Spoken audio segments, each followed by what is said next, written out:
Sorry for the delay.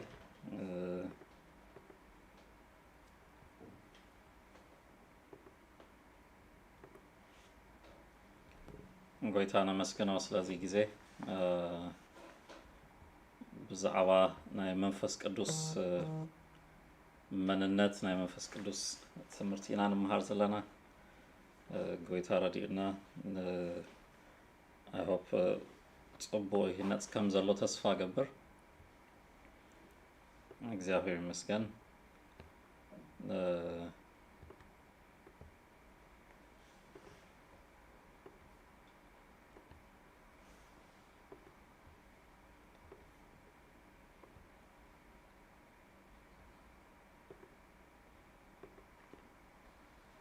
Okay. So far كسع لومي زرعنا يونا منفس قدوس مننت ملكوتاوي مننتو سمو المصحف قدوس بلوين حدش كيدان زلو مننتن فلليون زيرينا نيرنا دحريو اب هيوت سبات اب زي امنو زحلف زرعنا يو اب زي امنو سبات انت عينت امباكت كم زغبر لوطي بمرتع እንደገና ሰባት ዳግም ከም ዝወለዱ በመግባር ሰርሖ ሪኢና ኣለና ኣብ ህይወት ኣመንቲ ድማ ከም መቅደስ ኣምላኽ ከም ዝፈለና መጽናነኢ ወይ ሓጋዚ ኮይኑ ህይወትና ከም ዝመርሖ መምህር ከም ዝኾነ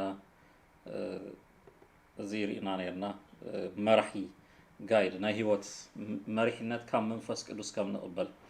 كم آمنتي زي guidance وصاني نتبينا سنقبل لنا نبحكي كله كم زمرحنا قال أملاخ ينقل لنا نفقد أملاخ نبتي እግዚአብሔር زدلينا نهيوت مجدي كله زمرحنا منفس قدوسي لذي منفس قدوس مخاد مجدي كتفلت يقبركاي حزب اسرائيل مدر بدا زمرحهم እግዚአብሔር منفسي ካብ ህላውነቱ ናይ መንፈሱ ዝተላዓለቲ ከም ደበና ኮይኑ كم عند حوي كوينو زمرهم زنبرنا እግዚአብሔር መንፈስ ኣብቲ ምድረ በዳ መገዲ ክርከባብ ዘይክ ኣለሉ ቦታ ናብቲ ናይ እግዚአብሔር ተስፋ ዝመርሖም እግዚአብሔር ናይ ክብሩ ህላውነት እዩ እግዚአብሔር ይመስገን ካብ መንፈሱ ዝተላዓለ ካብ ህላውነቱ ዝተላዓለ ቦታ ከም ዘይስሕቱ ከም ዝገበሮም ብትኽክል ከም ዝመጹ ከም ዝገበሮም ኢና ንርኢ እዚ ናይ መንፈስ ቅዱስ ምህላው ምስ መንፈስ ቅዱስ ممللاس ويدما أي منفس قدوس مريحنا تاب هيوتنا كمت كله أزي وصاني نجاريو مالتيو مس منفس قدوس زخيد سب مجدو يفلت عندنا أبتي أملاخ زداليو ديستني ما فتس أمتا كبت صحيح قاليو أبتي أما أكل هيوت بالزحلة على تحتنا أقامي كوناتات كفت أرق قاليو كسع مودعتا كتكيد كتبت صح زقبرك هاجنا እግዚአብሔር منفسيو كم منفس زتلعله أبوتا خابتي أملاخ زدلك أبوتا تركب مالتيو ناي تسفى مدري ناي تي أملاخ كن بصحو ناي زبدلين أبوتا مبسحي تي مقردو نمنفس قدوس مسعابي እግዚአብሔር ይመስገን ስለዚህ ህይወት እናተደናገርና አይነ ኸይደኒና ምስ መንፈስ ቅዱስ ንኸይድ እንተለና ከነአን ሐጺር መገዲ ዝኸውን ምስ መንፈስ ቅዱስ بزي منفس قدوس كنا تي زحات أرى مجدي لعلي 4 عمت كيزي زتفقلو زدك كم مجدي كوينو تي قدام يولدون كورس كسع زيكل مدربدا كم زترفو جيرو مس منفس قدوس بمخاد كن نعو آمينو زقصل سب كن أنا بتينا تسفى بوت وياتو እግዚአብሔር ይመስገን በቃ እዚሁ ብፍላይ بأمنت ناي رأي هيوت زجمرنا سبات እግዚአብሔር ከብጽሐኒ ኢልና ዝተበገስና ሰባት بحق إذا بتصح أملاخي وزت أمامن أملاخي تا ጥበብ تا መገዲ ግና ምስ መንፈስ ቅዱስ መጓዓዝያ ንዑ ምስማዕዩ ኣብኡ መወካልዩ بأمنت مسኡ ምስዓብዩ እግዚአብሔር ይመስገን እዚ probably confusion እንተሎ ኣብ ህይወትኩም ለምን መንፈስ ቅዱስ ተኣመኑ ብዙሕ ዘደናግረኒ ነገር ኣሎ ተብሎ እንተኹም መገዲ ጠፊኡን ኣሎ ናበይ ከም ዝኸይደይር አይፈልጥን ኣለኹ ንተብሉ نهيوت أنفت زسحاتكم سوات مريحنت كم منفس قدوس الله برهان يهب نمجدنا يقنعو ኣብቲ ጥዑይ መስመር ኣብቲ ጥዑይ መገዲ ድማ ክንመላለስ ይገብረና ስለዚ ምስ መንፈስ ቅዱስ ብዕውት መገዲ ናይ ህይወት መገዲ ፍረ ዘለዎ መገዲ ክንበጽሕ ንኽእል ኢና እግዚአብሔር ይመስገን ምስ መንፈስ ቅዱስ ስለዝተጓዓዘ እዩ ሙሴ ነቲ መገዲ ይፈልጦ ነይሩ ይብለና ሙሴ መገዱ ሂቦም ንእስራኤል ድማ ስርዓታቱ ከም ዘርአዮም ቃል ኣምላኽ ይነግረና ስለዚ ምስ መንፈስ ቅዱስ ብምጓዓዝ ኢና ነቲ መገዲ ንፈልጥ ኣበይ ከም ዝኽየድ ከመይ ከም ዝኽየድ ዘርኤና ንሱ እዩ ንሱ ኣበጊሱና እንድሕር ኮይኑ ዘብፅሓናውን ንሱ እዩ ማለት እዩ ብዘይብኡ ስለዝኸዱ ብዙሓት ኣብ ምድረ በዳ ጠፊኦም ምስኡ ዝኸዱ ድማ ክሳዕ መወዳእታ በፂሖም ማለት እዩ እግዚአብሔር ይመስገን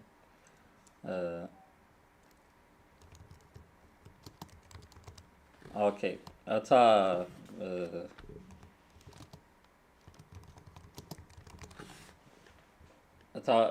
ዝሓለፈ መወዳእታ ዝረኣናዮ ሓሳብ ሓይሊ መንፈስ ቅዱስ ምርካብያ ብሓይሊ መንፈስ ቅዱስ ከም ዝተመላለሱ ንርኢ ኣመንቲ እዚ እዩ ንሓይልና ሶርስ እግዚአብሔር እዩ መንፈስ ቅዱስ እዩ ብዘይ መንፈስ ቅዱስ ድኹማት ኢና ንኸውን ኣብ ማእከል ንተርፍ ሓይሊ ዘይብልና ኣዝዩ ርሑቕ ክንከይድ ዘይንኽእል ኣብቲ መገዲ ጥራይ ምስሓት ከይኮነሲ ብዘይ መንፈስ ቅዱስ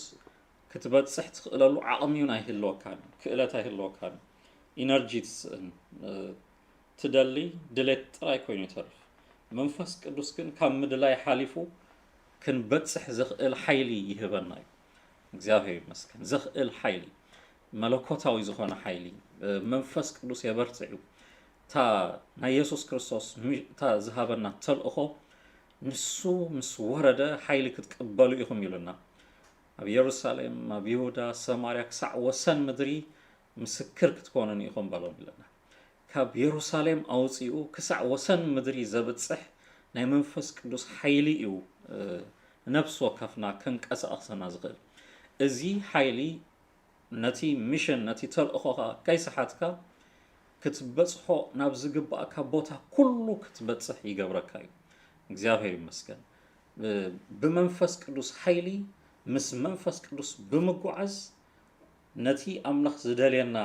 ነገር ክንገብር ዓቕሚ ይህልወና እቲ ዘይከኣል ዝበሃል ነገራት ኣብኡ ኣኽኢሉና ሓይሊ ሂቡና ርእስና ንረኽሞ ማለት እዩ ዊክ ኣይንኸውን ኢና ብርቱዓት ንኸውን እቲ ኣብ ክርስቶስ ዘሎ ሓይሊ ድማ ኣባና ክግለጽ ይጅምር እዚ ሓይሊ እዚ ንግብሪ ተኣምራት ንፈውሲ ንሕሙማት ንምጥዓይ ነቲ ንሕና ብፍጥረታዊ ሓይልና ክንገብሮ ዘይንኽእሎ ነገራት ኩሉ ክገብር ዝኽእል ሓይሊ እዩ እግዚአብሔር ይመስገን ካብቲ ናይ መንፈስ ቅዱስ ሓይሊ ዝተልዓለ ነቲ ናይ ወንጌል ተልእኾ ክሳዕ መፈጸምታ ክንበጽሕ ንኽእል ኢና ማለት እዩ እንደገና ቅድስና ህይወት ክንመላለስ ዓቕሚ ንረክብ ብቅድስና መመላለስ መንፈስ ቅዱስ ዝህቦ ሓይሊ እምበር ካብ ገዛእ ርእስና ንኽእሎ ነገር ኣይኮነን እዚ ናይ ቅድስና ሓይሊ ይህበና ካብቲ ቅዱስ መንፈሱ ዝተልዓለ ንሕናውን ብቅድስና ኣብ ልዕሊ ሓጢኣት እናገዛእና ንኸይድ ማለት እዩ ኣብ ልዕሊ እቲ መዕንቀፊ ዝመፀና ሲስተማት ኩሉ ናይ መንፈስ ቅዱስ ሓይሊ ብቅዓት ይህበና ክእለት ይህበና ኣይከኣልን እዩ ኣብ ዝተባሃለ ወዲእናዮ ህይወትና ንረኽባ ማለት እዩ ኣዝዩ ካብቲ ድኹም ዝመስል ሰብ ውሽጢ ናይ እግዚአብሔር ሓይልን ናይ እግዚአብሔር ብርታዕ ይግለጽ ማለት እዩ ስለዚ ናይ መንፈስ ቅዱስ ምስ መንፈስ ቅዱስ ዝመላለስ ሰብ ነቲ ናይ ሓጢኣት ሓይሊ ክስዕር ይኽእል እዩ እቲ ምስ መንፈስ ቅዱስ ኮኔክሽን ተዘይብልካ ንዑ ትሰምዖ ምስኡ ምስ ስምምዕ እንተዘየለ እቲ ናይ ሰይጣን መፈንጥራታት ብቐሊሉ ኣብ ትራፕ ዘእትወና ንኸውን ብቐሊሉ ኣብቲ ናቱ መፈንጥራ ንኣቱ ምስ መንፈስ ቅዱስ ግና ብንቁሕ መንፈስ ክንመላለስ ንኽእል መገዲ ኣምላኽ ይረድኣና ነቲ ጸላኢ ዘምጽኦ ሲስተማት ኩሉ ሲዒርና ክንከይድ ንኽእል እቲ ዝገበሮ ኣካይዳ ሮንግ ይኹን እምበር ናይ ሲምሶን ሂወት ኣሲራቶሲ በቃ ሓድሽ ገመድ ኣምፅኣ ኣሲራቶ ይብለና ደሊላ ድሓር መፂኦምኻ ክትብሎሞ ከላ ብቀሊሉ ነቲ ኣዝዩ ሓድሽ ስትሮንግ ዝኾነ ገመድ እያ ተኣስሮ ነይራ ግን ከም ፈትሊ ይበታትኖ ነይሩ ይብለና ጽቡቕ ገይሮም ኣዝዮም ብርቱዓት ሰባት ዝኣሰርዎ ከም ፈትሊ ይበታትኖ ነይሩ it was easy ምስ መንፈስ ቅዱስ እቲ ሚስጥር ምስቲ ዝተዋህቦ ናይ እግዚአብሔር መንፈስ ምስኡ ምስምማዕ ቀስ እንዳበለ እዩ ወላ ምስቲ ሓጢያቱ ምስቲ ዝኸዶ ዝነበረ መገዲ ኣምላኽ ይዕገሶ ነይሩ መንፈስ ቅዱስ ብዙሕ እዩ ዝዕገሶ ነይሩ ሲምሶን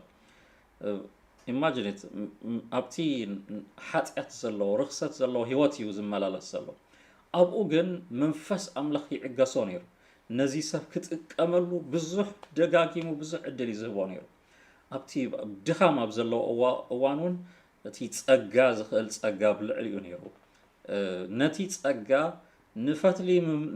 ንምብታኽ ጥራይ ከይኮነስ ነቲ ሓይሊ ሓጢያቱን ንምስዓር ክጥቀመሉ ምተገብኦ ነይሩ ስለዚ ነዚ ናይ እግዚአብሔር ሓይሊ ንኩሉ ናይ ሓጢያት ወይ ድማ ኩሉ ጸላኢ ንዘምጽኦ መእሰሪ ኩሉ ክንበትኾ ክንስዕር ጸጋን ዓቕምን ዝህበና ነገር እዩ ኣብ መወዳእታ ግን ነቲ ሚስጥር ካብ ሂወቱ ምሰውፅኦ ክዕቅቦ ንዝግብኦ ነገር ጸላኢ ኣሕሊፉ ምስ ሃበ ሽዑ ክፍትን ከሎ ከም ቀደም መሲልዎ ክፍትን ከሎ መንፈስ ኣምላኽ ከም ዝረሓቆ ኣይፈለጠን ነይሩ ስለዚ ክስሕት ከሎ ንሪኦ ብጣዕሚ ብዘሕዝን መገዲ ሳይቱ ዓይቱ ሲኢኑ ሓይሉ ሲኢኑ እቲ ንፍልስጤማውያን ክገዝእ ዝግብኦ ሰብ ብፍልስጤማውያን ተገዚኡ እቲ ነቲ ሓይሉ በቃ ንጥቕሞም ከውዕልዎ ጀሚሮም ኣሲሮም ባርያ ናይ ሲስተሞም ገይሮሞ መላገፂ ገይሮሞ ኣምላኽ ግን ዝሕድስ ሓይሊ ዝሕድስ ኣምላኽ እዩ ነይሩ ጨጉሩ ከም ብሓድሽ በቂሉ ይብለና ሓይሊ እንደገና ተዋሂቡ ይብለና ናይ እግዚአብሔር ምሕረት ኣብ ልዕሊ ሲምሶን ንሪኦ ስለዚ ናይ መንፈስ ቅዱስ ሓይሊ ንሲምሶን ካብቲ ፈትሊ ጥራይ ዘናግፍ ሓይሊ ኣይኮነን ተዋሂቦ ካብቲ ናይ ደሊላ ምትላል ጥበራ ሲስተማ ኩሉ ከናግፍ ዝኽእል ናይ እግዚአብሔር ሓይሊ ኣብ ልዕሊኡ ነይሩ ሕጂ እውን if you are struggling ምስ ከምዚ ዓይነት ናይ ሓጢያት ሓይሊ ደጋጊሙ ዝኣሰረካ ወልፊ ክኸውን ይኽእል እዩ ጾር ዝኾነ ርእስታት ክኸውን ይኽእል እዩ ኣይከይድን ዝበለ ኣእምሮኻ ዝሓዘ ሓሳብ ክኸውን ይኽእል እዩ ካብዚ ኩሉ ከናግፍ ዝኽእል ናይ መንፈስ ቅዱስ ሓይሊ እዩ ኣይካን ብገዛእ ርእሰይ ኣይክእልን ኢልካ ኢድካ ንመንፈስ ቅዱስ እንተሂብካዮ ንመንፈስ ቅዱስ ርእስና እንተግዚእናዮ ምስ መንፈስ ቅዱስ ብምስምማዕ ሓይሊ ሓጢያት ኩሉ ክብተኽ ይኽእል እዩ እግዚአብሔር ይመስገን ይኽእል እዩ ሓይሊ ዝሕድስ ኣምላኽ እዩ እዚ ኣምላኽና እምብሓድሽ ክትስእ ትኽእል ኢኻ እምብሓድሽ ካብቲ ድቃስ ትበራበር ነቲ ዝኣስረካ ሓይሊ ኩሉ ክትበትኮ ካብቲ ጸላኢ ንጥፍኣትካ ካብ ዝኩዓቶ ጉድጓድ ኩሉ ከተምልጥ ሓይልን ዓቕምን ዝህብ ኣምላኽ እዩ እግዚአብሔር ይመስገን የስ ኣነ ድኹመ ክብሎለኒ ንስኻ ግን ብርቱዕ ኢኻ ኣባይ ክብሎለኒ ክርስቶስ ኣባና ብርቱዕ እዩ እግዚአብሔር ይመስገን መንፈስ ቅዱስ ነዚ እዩ ተዋሂቡና ሓይሊ ዝህብ ኣምላኽ ዘበርትዕ ኣምላኽ እግዚአብሔር ይመስገን ምስኡ ክውፃእ ዘይክእል መገድታት ክንወፅእ ንኽእል ኢና ምስኡ ኣኽራናት ክግዕዙ ክእል እዮም ምስኡ ነቲ ናይ ጸላኢ ሲስተም ኩሉ ብቀሊሉ ስዒርካ ትወፅእ ትኽእል ኢኻ እግዚአብሔር ይመስገን ስለዚ ምስ መንፈስ ቅዱስ ብምምላስ ነቲ ሓይሊ ክንወስድ ይግብኣና እግዚአብሔር ይመስገን እዚ ላስት ዊክ ዝረኣናዮ ሓሳብ እዚ እዩ ነይሩ ሎሚ ንሪኦ ነጥቢ ምስ መንፈስ ቅዱስ ነፍርዮ ፍረ እዩ ፍረ መንፈስ ቅዱስ ብዝብል ሓሳብ ኢና ክንርኢ I think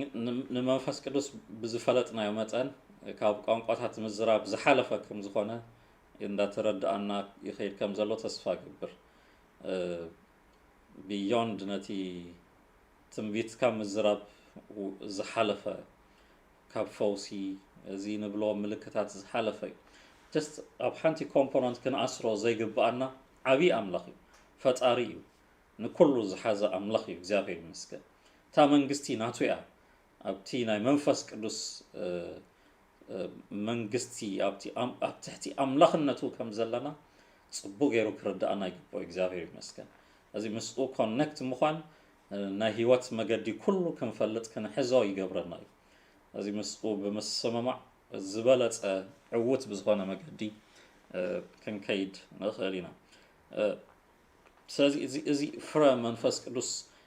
ኣብ ገላትያ ብፍላይ ተገሊጹ ዘሎ ንዑ ኢና ክሪኦ መንፈስ ቅዱስ እቲ ዝመጸሉ ሓደ ፖይንት ኣንተ ወይን ኦልሬዲ ዝገለጽክዎ ናይ ቅድስና መንፈስ እዩ ነቲ እንታይ ብለና ኣብ ቀዳማይ ጴጥሮስ 1:2 ከምቲ ናይ ቀደም ፍልጠት እግዚአብሔር ኣቦና ብቅድስና መንፈስ ንምእዛዝን ብደም ኢየሱስ ክርስቶስን ንምንጻግን ጸጋን ሰላምን ኣባኻትኩም ይብዛሕ ይብለና እግዚአብሔር ይመስገን ናይ ቀደም ፍልጠት እግዚአብሔር ኣቦና ብቅድስና መንፈስ ብዝቅድስ መንፈስ ክንእዘዝ ንኽእለሉ ናይ እግዚአብሔር ሓይሊ ድማ ብደም ኢየሱስ ክርስቶስ ብምንጻጉ ጸጋን ሰላምን ኣባኻትኩም ይብዛሕ እግዚአብሔር ይመስገን እዚ በረኸት እዚ ኣብ ልዕሊኹም ይብዛሕ እግዚአብሔር መዚኡ ፕሪደስታይን ዝኾናሉ ብቀደም ፍልጠት ኣዲሙ ኣምላኽ ኣባና ዝመደቦ መደቡ እዚ እዩ እግዚአብሔር ይመስገን ብቅድስና መንፈስ ህይወትኩም ዝተቀደሰ ክኸውን ነቲ እግዚአብሔር ዝጸዋዓኩም ህይወት ኩሉ ትእዘዝሉ ሓይልን ኣቕምን ብደም ኢየሱስ ክርስቶስ ህይወትኩም ተነጺጉ ነጺሁ ፕሮቴክትድ ኮይኑ ተሸፊኑ ብጸጋ ብሰላም ዝተመልአ ህይወትኩም ይገዛእ ይባረኽ እግዚአብሔር ይመስገን መንፈስ ቅዱስ ነዚኡ ምሳና ዘሎ ነዚ ክገብር እዩ ዝሰርሕ ዘሎ ስለዚ ናይ እግዚአብሔር መንፈስ ናይ ቅድስና መንፈስ ዝቅድስ መንፈስ እዩ እዚ ፍረ መንፈስ ቅዱስ ንብሎ ምዚ ብዝተሓዚና ክሪኦ እዚ ፍረ ክንብል ከለና ካብቲ ናይ ሓጢአት ህይወት ወፂና ብቅድስና ብጽሬት ክንመላለስ ንኣምላኽ ክንፍለይ ዝገብረና ህይወት እዩ እዚ ፍረ መንፈስ ቅዱስ ንብሎ ህይወትና ካብ ማእሰርቲ ሓጢአት ሓራ ብምግባር ውጽኢታዊ ክኸውን ኣፍራይ ከም ዝኸውን ይገብሮ ማለት እዩ fruitful effective successful ዝብሎ ነጥብታት ኣብዚ ኣሎ ሪዛልት ይርከብ እቲ ኣብ ውሽጢ ምንባር ጥራይ ከይኮነስ ሪዛልት ዘለዎ ውጽኢት ዘለዎ ለውጢ ዘምጽእ ኢፌክት ዘለዎ ጽልዋ ዘለዎ ኣብ ከባቢኻ ነገራት ክትንክፍ ትኽእል ክትልውጥ ትኽእል ትኸውን ማለት እዩ ካብ ህልውና ዝሓለፈ ነገር ማለት እዩ እዚ ክገብር ናይ መንፈስ ቅዱስ ሓይሊ ኣባና ዝሰርሕ ዘሎ እዚ ናይ ሓጢአት ሓይሊ ኣብ መስቀል ኢየሱስ ክርስቶስ እንታይ ገይርዎ ኣሎ ካብቲ ናይ ሓጢአት ፍርዲ ኣድሒኑና እዩ እታ ምድሓን ንብላ ፖይንት ብሰለስተ ፓርትያት ግለጽ እዚ ምድሓን ክንድሒና ኣለና እንደና ድማ ንድሕን ኣለና እንደና ድማ ክንድሕን ኢና ዝብል I think ቅድሚ ሕጂውን እሽተይ ተንኪፈዮ ነይረ we are saved we are being saved and we shall be saved then ሰለስተ ነጥብታት ወሳንቲ ነጥብታት እዮም መጀመርታ ካብቲ ናይ ሓጢአት ፍርዲ ኢየሱስ ኣብ መስቀል ኣድሒኑና እዩ ኣብ መስቀል ምስ ሞተ መቅጻዕትና እዩ ወሲድዎ ፍርድና እዩ ወሲድዎ እግዚአብሔር ይመስገን ኣነ ብጎይታ ብኢየሱስ ክርስቶስ ብምእማነይ ካብ ናይ ሲኦል ፍርዲ ሓራ ኮይነ ኣለኹ እዚኣ ዘይወሰንኩም ነዚ ቃል ትሰምዑ ዘለኹም ካብ ናይ ሓጢአት ፍርዲ ክትወፁ ትኽእሉ ኢኹም ካብ ሲኦል መገዲ ህይወትኩም ከተምልጡ ትኽእሉ ኢኹም ኣምላኽ ካብ ቁጣዓ ኣምላኽ ክድሕኑ ትኽእሉ ኢኹም ፍርድና ኢየሱስ ኣብ መስቀል ወሲድዎ ኢየሱስ ክርስቶስ መቅጻዕትና ኣነ ክቅጽዖ ዝግባአኒ ንሕና ክንቀጽዖ ዝግባአና ህይወት ናይ በደልና መቅጻዕቲ ኩሉ ኣብ ልዕሊኡ ወረደ እግዚአብሔር ይመስገን ንሱ ስለ በደልና ናትና ቦታ ወሲድዎ ምንቲ ኃጢአቱ ንሱ ንጹህ ነይሩ አይግባኦን ነይሩ ንጹህ ስለ ዝኾነ ድማ ሕያው ኮይኑ ዝተስኣሉ ምኽንያት ንጹህ ስለ ዝኾነ ሞት ሲኦል ሰዓረሉ ምኽንያት ንሱ ብዘይ ኃጢአት ስለ ዝኾነ ዝሞተሉ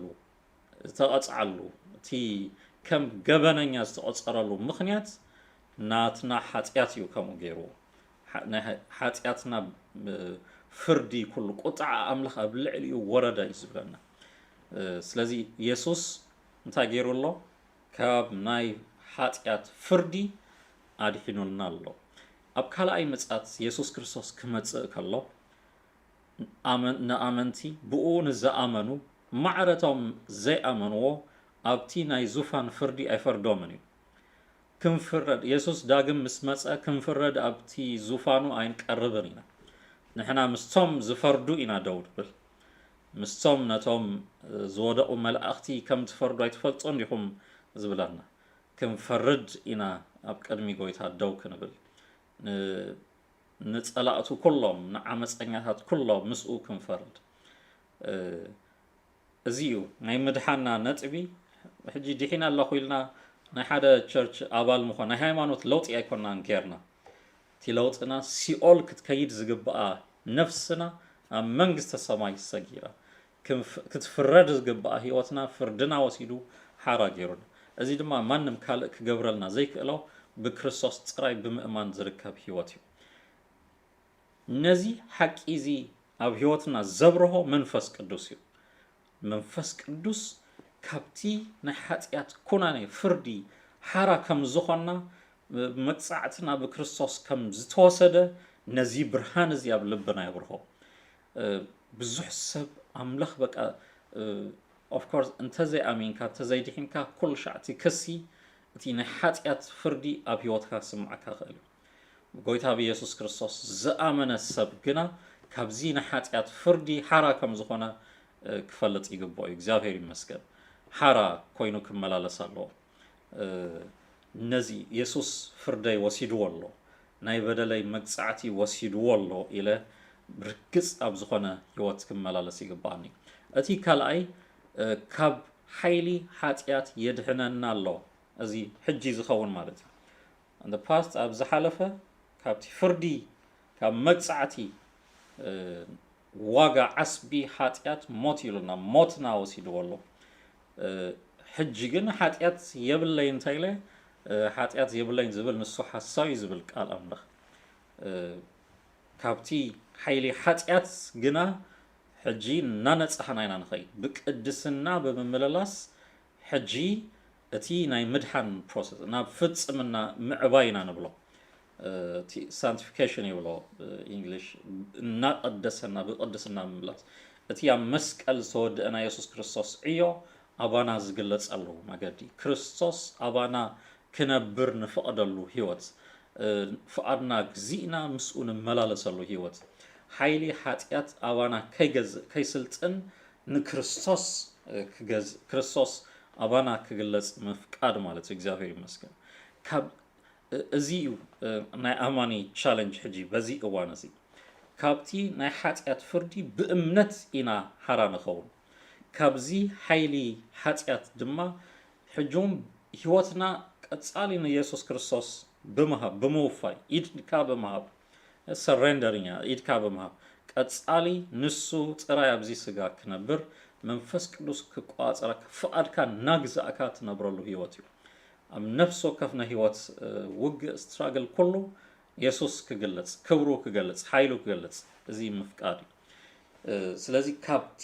ናይ ኃጢአት ሓይሊ ሕጂውን እንታይ ይገብረና ኣሎ የንጽሐን ናይ ቅድስና ነቲ ሓይሉ ብግብሪ ይገልጾ ኣሎ እግዚአብሔር ይመስገን ስለዚ እቲ ናይ ምድሓንኩም ፈጽሙ ዝብለና ዘሎ ናብ ፍጽምና ምዕባይ ናብ ዕቤት ምዕባይ ካብቲ ምድሓንኩም ፈጽሙ ክብለና ከሎ ካብቲ ፍርዲ ኃጢአት ንገብሮ ጻዕሪ ኣይኮነን ዝዛረብ ዘሎ ካብቲ ናይ ኃጢአት ፍርዲ ብኢየሱስ ብምእማን ኢና ድሒና እቲ ዕቤት ፍጽምና እቲ ብስለት ግን ኣብ ጎይታ ኣብ መንፈስ ቅዱስ ኣብ ምውካል ንነብሮ ህይወት እዩ እዚ ዲፔንደንስ መንፈስ ቅዱስ ተወኪልካ ትነብሮ ህይወት ፍቃድካ ኣግዚእካ ትነብረሉ ህይወት እዚ እቲ ፕሮሰስ ናይ ምድሓና ፕሮሰስ ውሽጢ ዘሎ ማለት እዩ እንደገና ንፅበዮ ድማ ሳልሳይ ኣሎ ካብ ህልውና ሓጢኣት ፈፂምና ሓራ ንኾነሉ ግዜ ድማ ንፅበይ ኣለና ብምፅኣት ጎይታ ኢየሱስ ክርስቶስ እንታይ ክኸውን እዩ ኩሉ ክብጀዎ ይመፅእ ኣሎ ኢየሱስ ክርስቶስ ኩሉ ሕጂ ኣብ ትሕቲኡ ዘይተገዝኡ ዘበሉ ኩላቶም ነገራት ሰሚት ክገብሩሉ እዮም እግዚአብሔር ይመስገን ሓይሊ ሓጢኣት ህልውና ሓጢኣት ፍርዲ ሓጢኣት ኩሉ ተጠቕሊሉ ዝውድኣሉ ግዜ ብምፅኣት ጎይታ ኢየሱስ ክርስቶስ ክኸውን እዩ ማለት እዩ እግዚአብሔር ይመስገን እዚ ኢየሱስ ኣብ ዝመፀሉ እዋን ኣብቲ ካልኣይ ምፅኣቱ እዚ እዩ ዝግለጽ እዚ ናይ ኢየሱስ ክርስቶስ ምፅኣት ነቲ ህልውና ሓጢኣት ዘበለ ኩሉ ይኣልዮ ድሕሪኡ ንብዓት ኣይከውን ይብለና ድሕሪኡ በቃ ናይ ንስሓ ፕሮግራም ኣይህልዎን እዩ ድኻም ኣይክህልዎን እዩ ኩሉ ሓድሽ ክኸውን እዩ ሓይሊ ሞት ኣብ ሲኦል ይድርበይ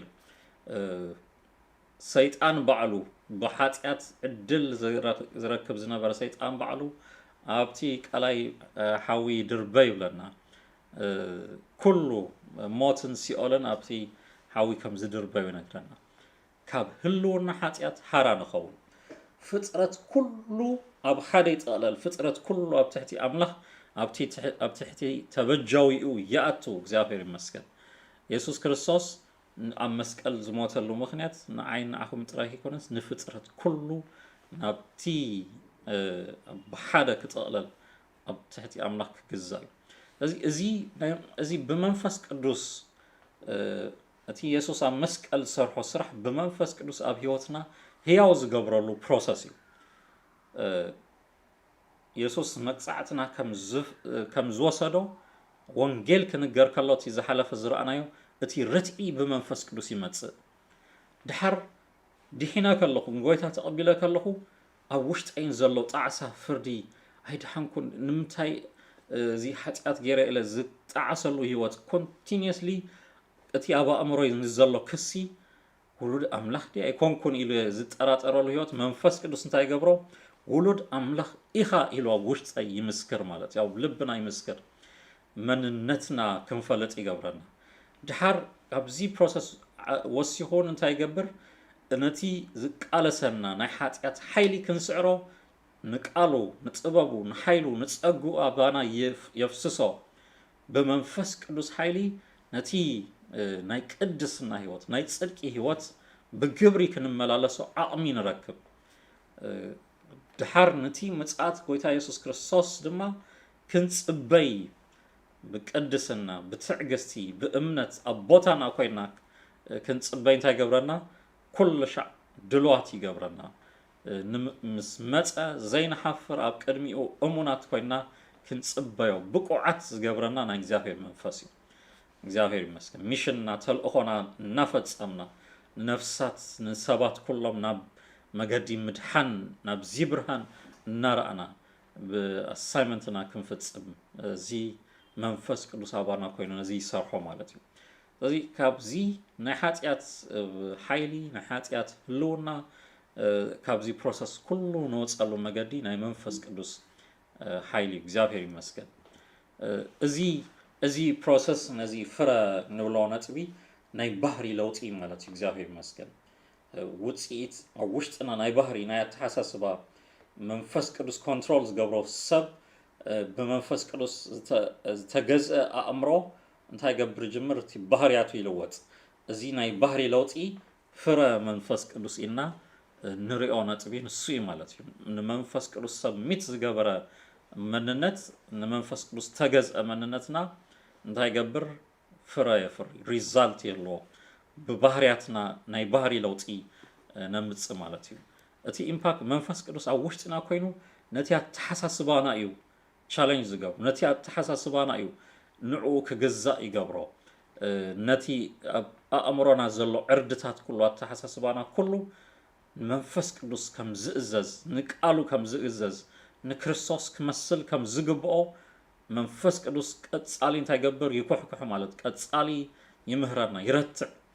then እዚ ርትዒ ብዝተገዛእናዮ ብዝተኣዘዝናዮ መጠን ኣፍረይቲ ንኸውን ባህሪ ለውጢ ነምፅእ ናይ ኣተሓሳስባ ለውጢ ነምፅእ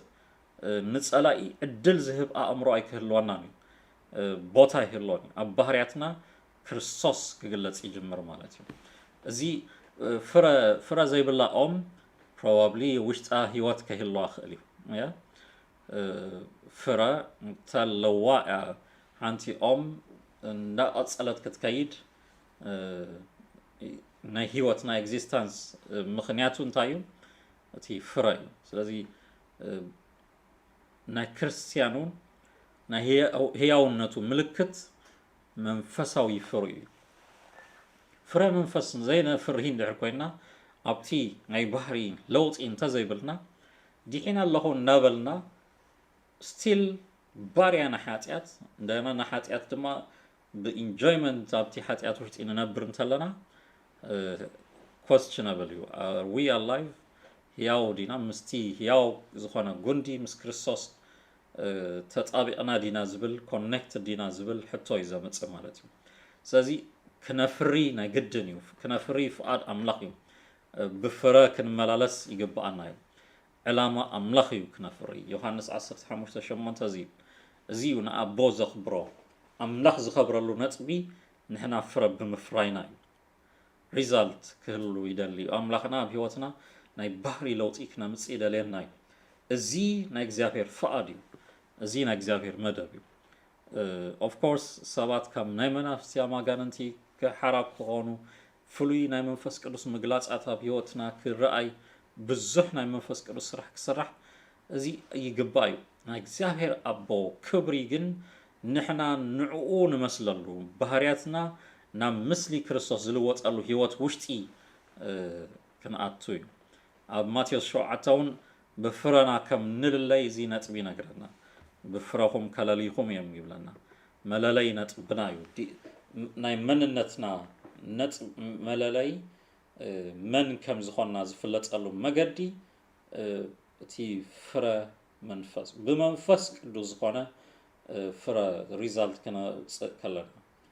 ናይ ባህሪ ለውጢ ክህሉ ከሎ ንክርስቶስ ንመስል ሰባት ክንከውን ከለና ሽዑ እዩ እቲ ሓቀኛ ዝኾነ ናይ ክርስትና ህይወት ዝረኣይ ማለት እዩ እግዚአብሔር ይመስገን እቲ ኦፍ ኮርስ ዲፕሊኬት ዝገብሮ ሲስተም ኣለዎ ሰይጣን ኣባና ብመንፈስ ቅዱስ ሓይሊ ትንቢት ይመጽእ ኣብኡን ክንበዩ ይፍትኑ እዮም ኣብዚ ፈውሲ ኣሎ ኣብኡን ፌክ ዝኾነ ካውንተርፊት ክገብር ይፍትን እዩ ነዚ ፍረ ንክርስቶስ ክመስል ግን ኣይፅዕርን እዩ ሰይጣን ፈጺሙ እዚ ቀንዲ መለለይ ነጥብና ኣጋንንቲ ብምውፃእ ተኣምራትን ፍሉይ ምግባር ከይኮነስ መሳጢ ነገር ብምግባር ከይኮነስ ንክርስቶስ ብምምሳልና እቲ ንፍለጠሉ ናይ መንነትና ነጸብራቕ ንክርስቶስ ብምምሳል እግዚአብሔር ይመስገን ስለዚ እዚ ክረኣይ ኣለዎ ኣብ ህይወትና ንክርስቶስ ይመስልኦም ክንበሃል ኣለና ንዑ ንመስል በተሓሳስባና በነባብራና በባህርያትና ክርስቶስ ክግለጽ ኣለዎ እቲ ናይ ዓመፅ መገዲ እናተመላለስካ ስቲል ጽቡቕ ኣለኹ ክትብል ርእስኻ ምትላል እዩ ስለዚ እዚ ኣዝዩ ወሳኒ ነጥቢ እዚ ፍረ ንብሎ ነጥቢ ንክርስቶስ ምምሳል እዩ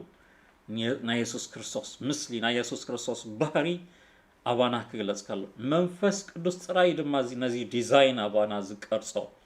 ነቲ ንኢየሱስ ዘይመስል ነገራት ኩሉ ካብ ህይወትና እናኣለየ እናቆረፀ ንዕኡ ንመስል ሰባት ክንከውን ናቱ ምስሊ ኣባና ክግለጽ ዝገብሮ መንፈስ ቅዱስ እዩ ስለዚ ፍረ መንፈስ ቅዱስ ክነርኢ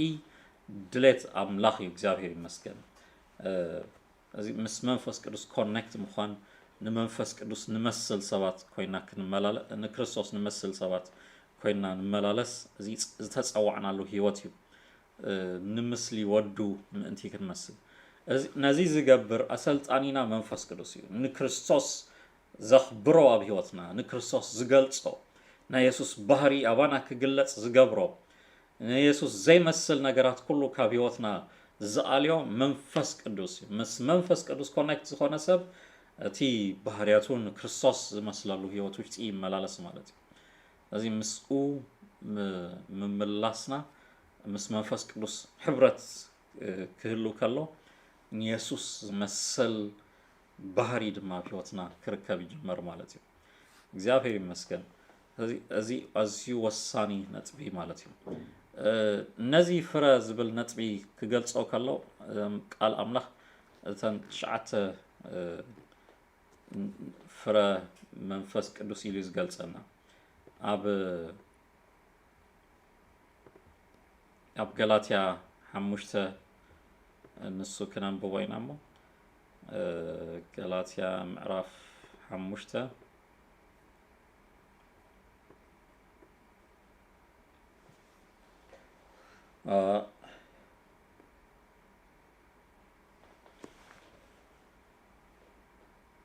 ቁጽሪ 16 ጀሚሩ ኣነስ ብመንፈስ ተመላለሱ እሞ ትምኒት ስጋ ኣይክትፍጽሙን ኢኹም ብለኩም ኣለኹ ይብልና ገላትያ 5 ቁጽሪ 16 ብመንፈስ ተመላለሱ እሞ ትምኒት ስጋ ኣይክትፍጽሙን ኢኹም እብለኩም ኣለኹ እቲ ኣብ መንፈስን ስጋን ዘሎ ምጽራር ይነግረና there is a fight strong ዝኾነ fight ኣሎ ውሽጥና ይብል ስጋ ነቲ ምስ መንፈስ ዝጻረር ይምናይ ምስቲ ናይ መንፈስ ዝኾነ ነገር ኣይደልዮን እዩ ስጋ ይብለና ቁጽሪ 17 መንፈስ ድማ ነቲ ምስ ስጋ ዝጻረር እዩ ዝምናይ መንፈስ ናይ ጎይታ ነገር ናይ ቃሉ ነገር ናይ ኣምላኽ ክግዛእ ከም ፍቃድ ኣምላኽ ክመላለስ ንመንፈስ ቅዱስ ተገዚኡ ክመላለስ እዩ ዝደሊ እቲ ስጋ ናይ ስጋ ድሌት ድማ ነዚ ኣይደልዮን እዩ ዓለማውነት እዩ ዝደሊ ነቲ ናይ ዓለም ቅዲ ናይ ዓለም ፋሽን ፎሎ ገብር እዩ ዝደሊ እዚ መንፈሳዊ ሰብ ድማ መንፈስ ድማ ነቲ ብክርስቶስ ዝወፀሉ ቅዲ ንኢየሱስ ክመስል እዩ ዝደሊ ስለዚ ኣብ መንጎ እዚ ክልተ ድሌታት ውሽጢ ከቢድ ምጽራር ኣሎ ይዝብለና ዘሎ ስለዚ ነቲ ትደልይዎ ምእንቲ ከይትገብሩ እዚኣቶም መጻረርቲኦም ይብለና always there is a big fight in our soul ነዚ ክገልጾ ከሎ ሓደ ምስል ኣሎ ናይዞም ሬድ ኢንዲያንስ ኣሜሪካን ኢንዲያንስ እንታይ ይብሉ ሓደ ኣቦን ወድን ዝተዛረቦ እዩ ስታይ ዝገልጽ ኩሉ ሻዕ ውሽጡ ስትራግል ከም ዘሎ ናይ ኮስን እሲን ጽቡቕ ገብር ሕማቕ ገብር ይጭነቕ ኣለኹ ኢሉ ክስታይ ምስ በሎ ኣቦኡ ዝነገሮ ዛንታ ይምፁ እንታይ ኢሎ ኣብ ልቢ ሰብ ኩሉ ሻዕ ክልተ ፊሪየስ ዝኾኑ ኣዝዮም ጨካናት ዝኾኑን ሓድሕዶም ዝባልዑ ኣኽላባት ኣሎ ኢሉ ነቲ ሓደ ከልቢ ነቲ ሓደ በቃ ቀትሎ ክሳዕ ሞት ዝበኣሱ ክቃተሉ ዝጽዕሩ ክሳዮም ይብሎ መን ዝስዕር ይመስለካ ኢሉ ይሓቶ ሓርቲ ቆልዓ I don't know ይብሎ ምናልባሽ እቲ ዓብይ ገለ ኢሉ ስታይ ክገልጽ ይፍትን ድሓር ኣቦ እንታይ ይብሎ እቲ ትምግቦ ከልቢ ንሱ እዩ ዝስዕር ይብሎ እቲ ትምግቦ ከልቢ ንሱ እዩ ዝስዕር ንስጋውነትካ ትምግቦ እንድሕር ኮይንካ ስጋዊ ሰብ ክትኸውን ማለት እዩ ንመንፈሳዊ መንነትካ ብቃል ኣምላኽ ብመንፈስ ኣምላኽ እቲ መንፈሳዊ ህይወት ብጸሎት ትምግቦ እንድሕር ኮይንካ then መንፈሳዊ ሰብ ትኸውን ማለት እዩ ስለዚ ሰብ ነቲ ዝምግቦ ኣብ ውሽጥኻ ከምቲ ትምገቦ ኢኻ እቲ ህይወትካ ዝኸውን ማለት እዩ እቲ ኣብ ህይወትና ዘሎ ውጽኢት ናይቲ ንበልዖ ምግቢ እዩ ስለዚ እቲ ንመንፈስ ቅዱስ ሰሚት ዝገብር ናይ መንፈስ ቅዱስ ንዝቕርበሉ መኣዲ ዝወስድ ንሱ እዩ ዕውት ዝኾነ መንፈሳዊ ህይወት ክኸይድ ዝኽእል ስለዚ ነዚኦም መጻረቲ ነቲ መንፈሳዊ መንነት ክስዕር እዚ ግበሩ ቁጽሪ 18 ብመንፈስ እንተ ተመራሕኩም ግና ትሕቲ ሕጊ ኣይኮንኩምን እቲ ግብሪ ስጋ ጉሁድ ይብለና ንሱ ከዓ ሕጂ ሊስት ይነግረና ኣሎ በቲ ግብሪ ስጋ ካብ ቅድስና ወፃኢ ምስ መንፈስ ቅዱስ ስምምዕ ዘይብሉ ናይ ስጋ ድሌታትና ኩሉ ዝስዕቦ ነጥቢ እዚ እዩ ይብለና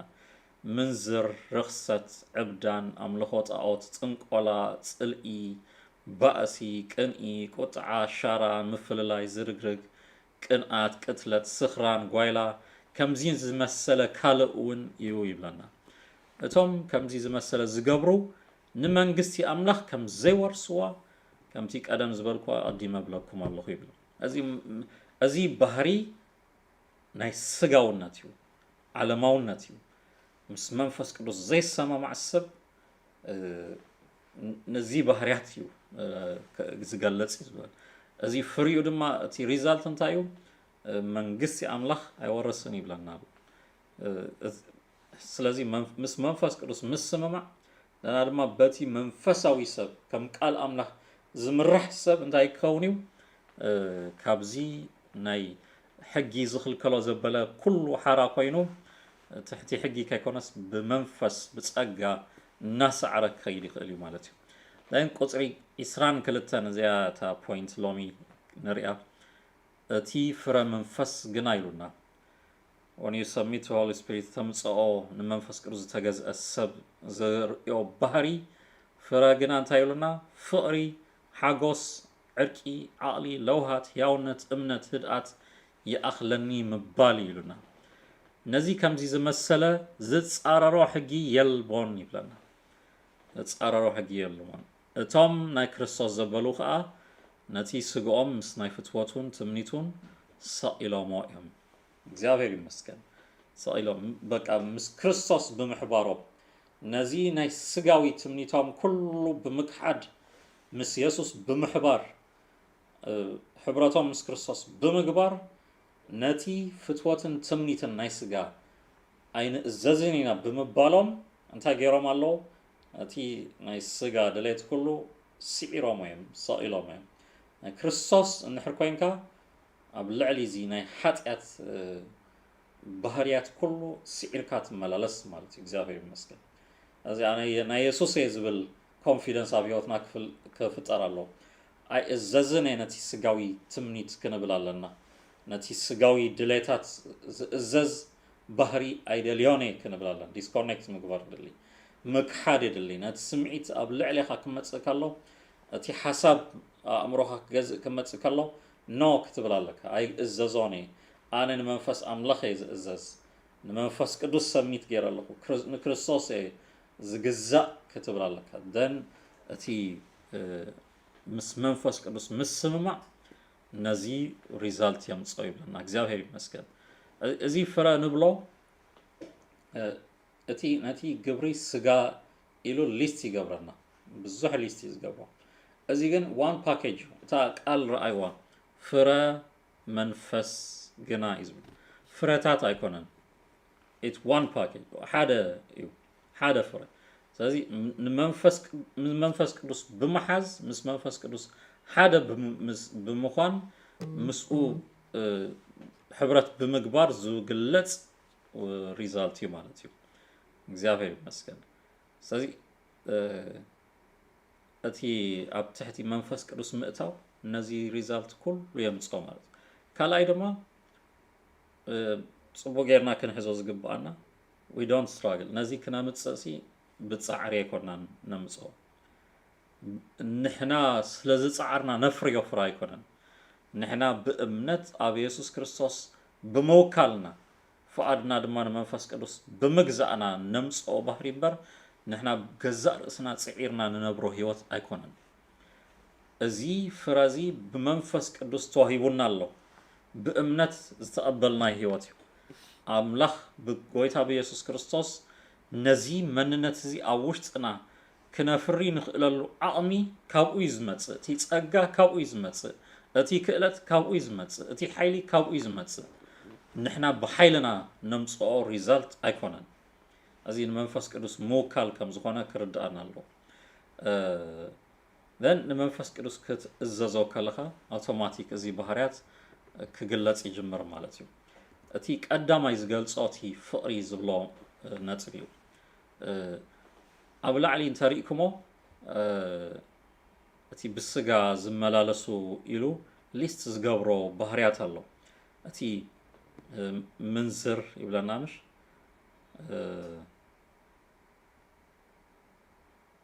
ኦኬ ኣብታ ቨርስ 19 ዲዝ ጀመር ያ እቲ ግብረ ስጋ ግሁድ እዩ ንሱ ከዓ ምንዝር ርክሰት ዕብዳን ይብሎ ያ እዚ ኩሉ ዓለም ፍቅሪ ኢላ ትገልጾ ነጥቢ ግን ቃል ኣምላኽ ምንዝርና ርክሰትን ዕብዳን ኢሉ ይተርጉሞ ማለት እዩ ናይ ክርስቲያናዊ ፍቅሪ ድማ እቲ ኣጋፔ ዝብሎ ፍቅሪ ናይ ኣምላኽ ዝኾነት ፍቅሪ እዩ ኣብዚ ክሳይ ዝገብሮ ዓለም ነዚ ሚስ ኢንተርፕሬት ብካልእ መገዲ ተርጉማ እቲ ስጋዊ ድሌት ብካልእ ዴፊኒሽን እዩ ዘምፅኦ ካልእ ትርጉም እዩ ዝህቦ ፍቅሪ ክብሎ እዮም ዝፍትኑ ዘለዉ ኖ እዚ ፍቅሪ ኣይኮነን እዚ ሓጢኣት እዩ ግብሪ ስጋ እዩ እዚ ሕጊ ዝፃረሮ እዩ እዚ ኣንጻር ኣምላኽ እዩ ንሂወትካ ዘፍርስ እዩ በመንዝርና ብርክሰት ምምልላስ የርክሶ ኣእምሮኻ የርክሶ ሂወትካ ይርክስ መጻኢኻ ኩሉ ይርክሶ ሓዳርካ ይርክስ ኩሉ ኮኔክሽን ንመርገም ቻናል ዝኸፍት ኣዝዩ ዳንጀረስ መገዲ እዚ ፍቅሪ ግና ብክርስቶስ ኢየሱስ ኣብ ሂወትና ዝፈሰሰ ናይ እግዚአብሔር ፍቅሪ ካብ ሓይሊ መርገም የናግፍ እዩ እግዚአብሔር ይመስገን እዚ ፍቅሪ ኣብ ኣምላኽ ምስ ኣምላኽ ክትለግብ ዝገብረካ ምስ ኣምላኽ ክትሓብር ዝገብረካ ንሂወትካ ኩሉ ዘንጽህ መንፈሳዊ ዓቕሚ ዘለዎ ፍቅሪ ይዛረብ ዘሎ እዚ ኣብ ኩለን ጽቡቅ ጌርና እቲ ባላንስ ከም ፍቃድ ኣምላኽ ኔክስት ዊክ ነዚ ባላንስ ጽቡቅ ጌርና ክርኤና ቅድሚ ብዛዕባ እቲ ውህበታት መንፈስ ቅዱስ ምጅማርና ኣብ ሰለስተ ቦታታት መጀርሊ ኣብ ኣርባዕ ብዙሕ ቦታታት ብዛዕባ መንፈስ ቅዱስ ውህበታት ይነግረና ዋላ ኣብ ቆሮንጦስ ይነግረና ቆሮንጦስ ምዕራፍ 12 13 14 ነዚ ፍረን ውህበትን ጸጋ መንፈስ ቅዱስ ይነግረና ኣብ ኤፌሶን ምዕራፍ 4 ካብ 9:11 ጀሚሩ እንተሪእና ድማ ብዛዕባ ናይ ኢየሱስ ክርስቶስ ብክርስቶስ ዝወሃብ ውህበት ይነግረና እቲ ሐዋርያት ነቢያት ጓሶት መምሃራን ገለ ኢሉ ሊስት ዝገብረና ተን ሓሙሽተ ናይ ኣገልግሎት ኦፊሳት ይነግረና ከምኡ ድማ ኣብ ሮሜ 12 ናይ ኣቦ ውህበት ንብሎም ኣብኡ ድማ ሊስት ይገብረልና እቲ ዘገልግል ዝመርሕ እንዳበለ ሊስት ዝገብሮም ነጥብታት ኣብኡ ኣሎ እዚ ሰለስኡ ክንሪኦ ከለና ኩሉ ነቲ ውህበት ክገልጽ ከሎ ምስ ምንታይ ኣስሮ ምስቲ ኣዝዩ ኣገዳሲ ዝኾነ ምስ ባህሪ እዩ ዝኣስሮ ቆሮንጦስ ምዕራፍ 12 ቀዳማይ ቆሮንጦስ 12 ብዛዕባ ትሽዓተ ውህበታት መንፈስ ቅዱስ ምስ ገለጸ ኖ ጽንሑ ዓይነት ምዕራፍ 13 ብሬክ ይገብር ነቲ ዝበለጸ ነገር ክነግረኩም ይብል I think እታ ንሳ ፓርት ነሪኣ ጽቡቅ እዩ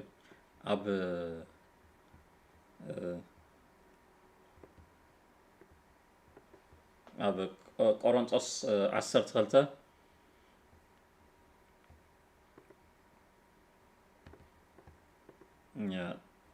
መወዳእታ ቀዳማይ ቆሮንጦስ ምዕራፍ 12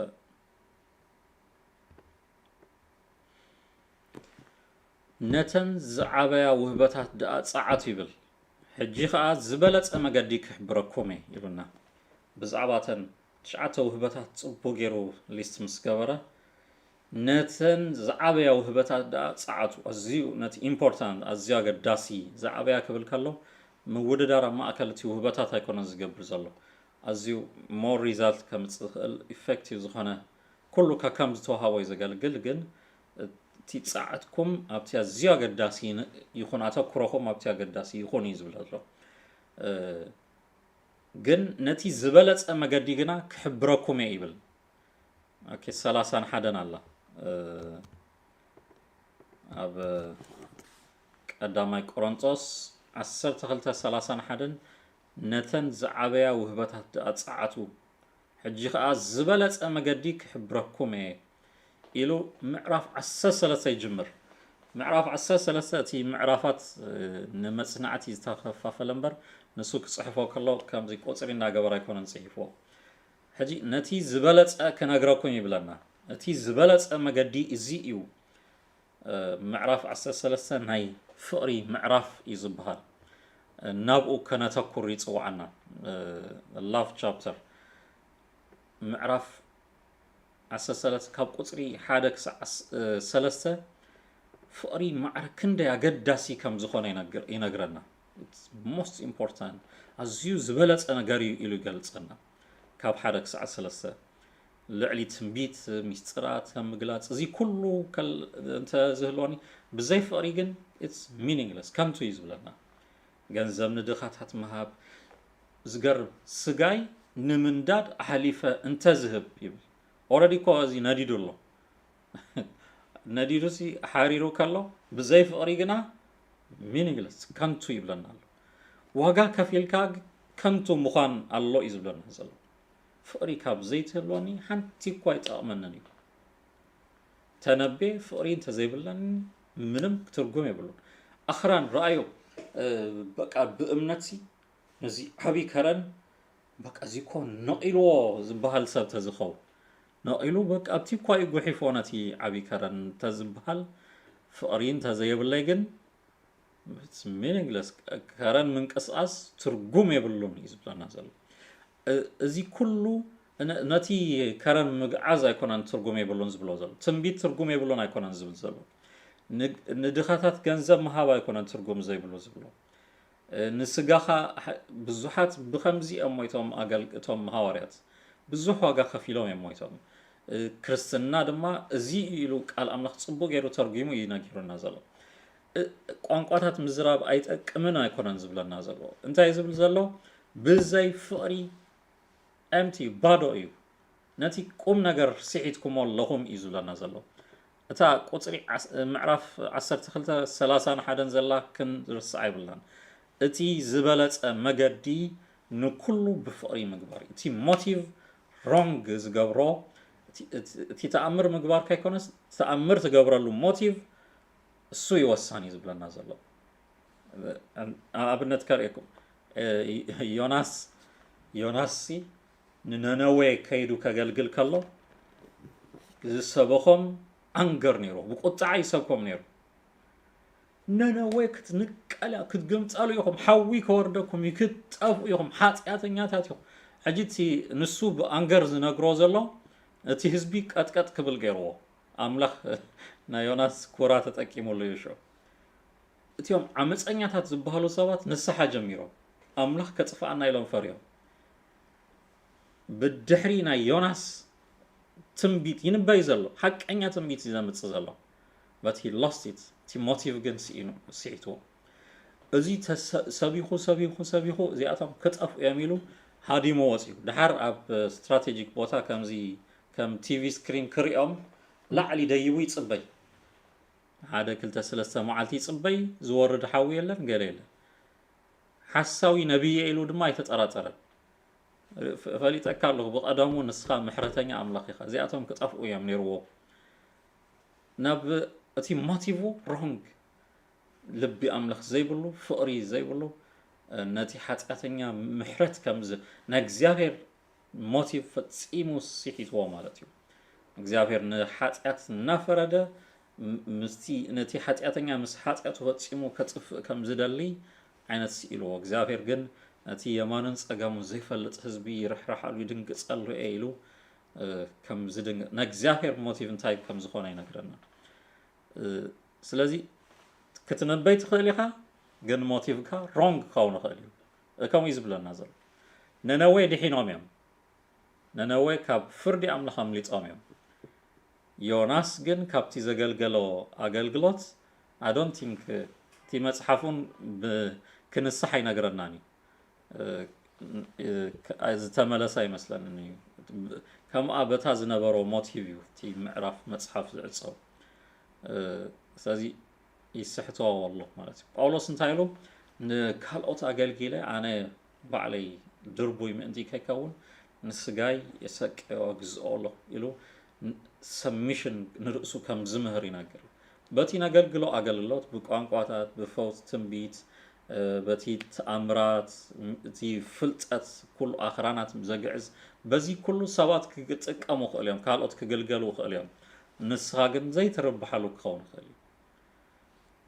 يا كلير كتكون لنا اللوا معناتو تي تصقع نكالوت أقلقلوت يزوهب ناي فوسي وهبتن تلني كمزي أنا كفواس كده اللي كلخو أو جزاي بانادول أميت اللخو مالت هيكونن تي جيفت سي نكال أوت فوسي نكال أوت يوزا قلقل نعاي يكونن نكال أوت يتوهيم من الواش أنا انت حامي ماسي بناي كال ناي فوسي أقلقلوت كفواس غالي it doesn't mean ناي فوسي وهبت سلزلني سي تا كنينا اللاتني مالت هيكونن جزاي أميت أسي نبيني كتكمل مالت هيكونن أنا عايز أأمن انتايو لعلي تتسقى أتي بحري أتي فراي نكال أوت كجلجل زتوهبني وهبت الله نجزر سيد ما نتي أجلجلوت كقبلو زهابني دما وهبت الله أزي كاركتر أزيو وساني نجر أزي أزيو أقداسي كم زخوني نجرنا فقري أزيو أقد دحر نبهريات فقري نجرنا فقري انتايو عقاليا لواه زي كان زي الجهار زي تساحفر ناتا زي دل يتمررن يتقيمن بحقي تحقوس مبر بعمص اباه يبلاني كله تصور كله تامن كله تسفا تقبر كله تعقس كتو يتقارصنيا تنبيت انتلو كسعر مزراب قنقا انتلو كودا فلطت انتلون نسو كسعر يبلنا زي كله كونتينيتي كم زقارص ينغرنا سلازي بحريات فقري ليست يقبرو مالك قصري 4-8 ناي فقري بحريات زيو فقري زمالالس سب بقى قركا يلو ايكونن زعصو با اي لاف يو زعصو نصبي ايكونن تعقسيخا patience يالغو كفات ناي كالوت ايدلنيخا ودقات ناي كالوت ايدلنيخا تعقس تتصور تأمن تسفات قبر زيو بحريات ناي فقري يلو قلصنا دحر قصري شمونتا فقري كم زي قارص قصالنات ناي فقري قصري شمونتا ينغرنا verse 8 فقري زي قارص كم زخونه ابون نعبنا نخدلو هيوت كم زخونه يقلصو مالتي امو وداتا زل علماوينت فقري دما ينغرنا I think أبزي 3 point يهيبه 4 كنقبرانينا أقداسنت فقري كاب قصري 1-3 بحريات فقري كاب قصري 4-7 قصالنت فقري continuity قصالنت فقري قصري 8 زلو كاب 8-10 نعبه كم زخيد then زل علماوينت فقري دما قصري 10 قصري 10 كعصو كلو حجي غنايلو امنت تسفا فقري زياتن سلستين زياتن ينبراين كاب زياتن تعبي غنا فقريا يبلنا እግዚአብሔር ይመስገን ዘዓበየ ኦሬዲ ምዕራፍ 10-30 حدن ዝነገረና ነቲ ዝበለጸ ነገር መገዲ ነገረኩም ዝበለና ሲ ነቲ ዝበለጸ ዝቕጽል ኣብ ኢተርኒቲ ዘእትወኩም ዘለዓለማዊ ፍጻሜን ዘብጽሐኩም ነጽቢ ነዚ ሓዝዎ ይዝብለና ነቲ ዘይተርፍ ኣብ ማእከል ንዘይውዳ ኣምላኽ ኣባና ዝደልዮ ክቕጽል ዝግብኦ ነቲ ኣገልግሎትኩም ኩሉ ቫልዩ ዝህቦ ከንቱ ከይትከውን ኣገልግሎትኩም ዋጋ ዘውህቦ ነዚ ናይ ፍቕሪ ነጽቢ ኣጸቢቕኩም ሓዝዎ ይዝብለና ዘሎ እግዚአብሔር ይመስገን ኤፌሶን ድማ ኤፌሶን ምዕራፍ 4 ብዛዕባ ናይ መንፈስ ቅዱስ ውህበታት ምስ ገለጸ ኤፌሶን ምዕራፍ 4 ናይ ኢየሱስ ውህበት ኢና ንብሎ ቁጽሪ 11 ጀሚሩ እንታይ ብለና ኩላትና ናብ ሕብረት እምነት ናብ ፍልጠት ወዲ ኣምላኽ ናብ እኹል ሰብኣይ ናብ ልክዕ ምልዓት ብጽሕና ክርስቶስ ክሳዕ ንበጽሕ እቶም ቅዱሳን ነቲ ግብሪ ኣገልግሎት ንምህናጽ ስጋ ክርስቶስ ምሉአት ምእንቲ ክኾኑ ኢሉ ንሱ ገሊኦም ሐዋርያት ገሊኦም ነቢያት ገሊኦም ከዓ ወንጌላውያን ገሊኦም ጓሶት መምህራን ክኾኑ ሃበ ይብለና እግዚአብሔር ይመስገን እዚ ናይ ሚሽን ስቴትመንት ናይ ነፍስ ወከፍ አገልግሎት ይነግረና እዩ እዚ አገልግሎት ዝተወሃበሉ ምክንያት ክንጀሃረሉ ንሰባት ክነስግድ ማኖፍ ጋር ገለ ክንበሃለሉ አይኮነን ማዕረግ ጌርና ኣብ ቅድሚ ቸርች ዙፋን ክስራሕልና ሰብ ክሰግዱልና አይኮነን ኮንቲኒቲ ንሰባት ባርያ ክንገብሮም አይኮነን እዚ ተዋሂቡ ዘሎ እዚ ዝተወሃበሉ ምክንያት ኩሉ ናብ ፍልጠት ወዲ አምላኽ ምእንቲ ከዓቢ እዩ እዚ ውህበት ዘለዎ እዚ ጻውዒት ዝተወሃቦ ሰብ ኣብዚ ክተግህ ኣለዎ እዩ ዝብለና ዘሎ እዚ ስእሉ ስም እንዳለጠፍካ ሐዋርያ ናይ ነብይ ገለ እንዳበልካ ንሰባት ተሰራጢ ምውዓል አሜን በል ክትብል ምውዓል አይኮነን ተንበርክኾም አሜን አይበልካን ኢልካ ናብ ገዝኡ ክትመልሶ ገንዘብ ሃባና በልካ ተሳቅዮ እዚ አጋንንታዊ ትክክል አይኮነን እቲ ሐቀኛ ተልእኾ ናይ እዚ አገልግሎት እዚ ይብለና ክርስቶስ ኣብቲ ዝገልገል ሰብ ኩሉ ክርስቶስ ይግለጽ እንደገና ማቹር ሰባት እቲ ጉባኤሲ ማቹር ይዝኸውን እኹል ሰብኣይ ብሱላት ጉባኤ ይኾኑ እቲ ሕማቅን ጽቡቕን ከለልዩ ዝኽእሉ ንሓጢአት ናይ ጽድቂ መገዲ ዝፈልጡ ሰባት ማለት እዮም ናብ ልክ ምልአት ብጽሕና ክርስቶስ the perfection of Christ ናይ ኢየሱስ መልክዕ ምስሊ እናተለወጡ ይኸዱ ንክርስቶስ ዝመስል ጉባኤ እናዓበየ ዝኸይድ ማለት እዩ ድሓር ነቲ ግብሪ አገልግሎት ንምህናጽ ስጋ ክርስቶስ ምሉአት ምእንቲ ክኾኑ ፉልነስ ኣለዎ ኣብታ እዚ አገልግሎት ዘለዎ ቦታ እንታይ ኣሎ ምልአት ናይዚ ጸጋ ኣሎ እዩ ዝብለና ዘሎ ተኣካል ብምልአት እንታይ ትገብር in unity of faith በእምነት ሕብረት እናዓበየ ይኸይድ ኢየሱስ መን ምዃኑ the knowledge of the son of God ይብለና ፍልጠት ወዲ አምላኽ ዝተገለጸሉ አገልግሎት ይዝኸውን ማለት እዩ ኢየሱስ ይፍለጥ ኢየሱስ ይስበኽ ኢየሱስ ይምሰል እዚ ጸጋ እዚ አገልግሎት ኣብ ዘለዎ ቦታ ዕቤት ኣሎ ብስለት ኣሎ ናብ ምልአት ይዓቢቲ ጉባኤ እቲ ዝብለና ዘሎ then ናብቲ ዝተዓቀነሉ ምልአት ክርስቶስ ናብኡን ናበጽሐ ዝኸይድ መሊስና ናብ ህፃናት ኣይምለስን ኢና ቁጽሪ 14 ከም ይብለና እዚ አገልግሎት እዚ ሕጂ childishness አባኹም ሕጂ ቸቸቶ ትምለስሉ ህይወት አይኮነን ይዝብለና ዘሎ ድሕሪ ሕጂ ኢሉን ድሕጂ ንሕና በቲ ካብቲ ብምጥባር ሰብን ንምፍሓስ ስሕተት ዝኸውን ተንኮልን ዝመጽእ ናይ ትምህርቲ ኩሉ ነፋስ ንየውነጀው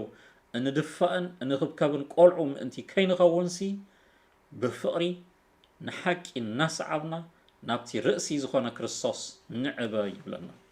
እግዚአብሔር ይመስገን grow up don't be childish ህፃናት አይትኾኑ ዕበዩ ይብለና ኣሎ ዲሳን ንግበሩ ከም ህፃን ቆልዓ በቃ ዝመፀ ሰፍሲፉ ከወስደካ በቃ ቤቢ እንዳበለ ኩሉ ኣብ ሓደ ቸርች ትርከብ የቀባጥሩልካ ንስኻ በቃ ኣብዚ ጸባ ንህበካ ከረሜላ ኣለና ኢሉ ይስሕበካ እቲ ሓደ ቸኮሌት ኣለኒ ኢሉ ይስሕበካ እቲ ሓደ አይፎን ገለ እዩ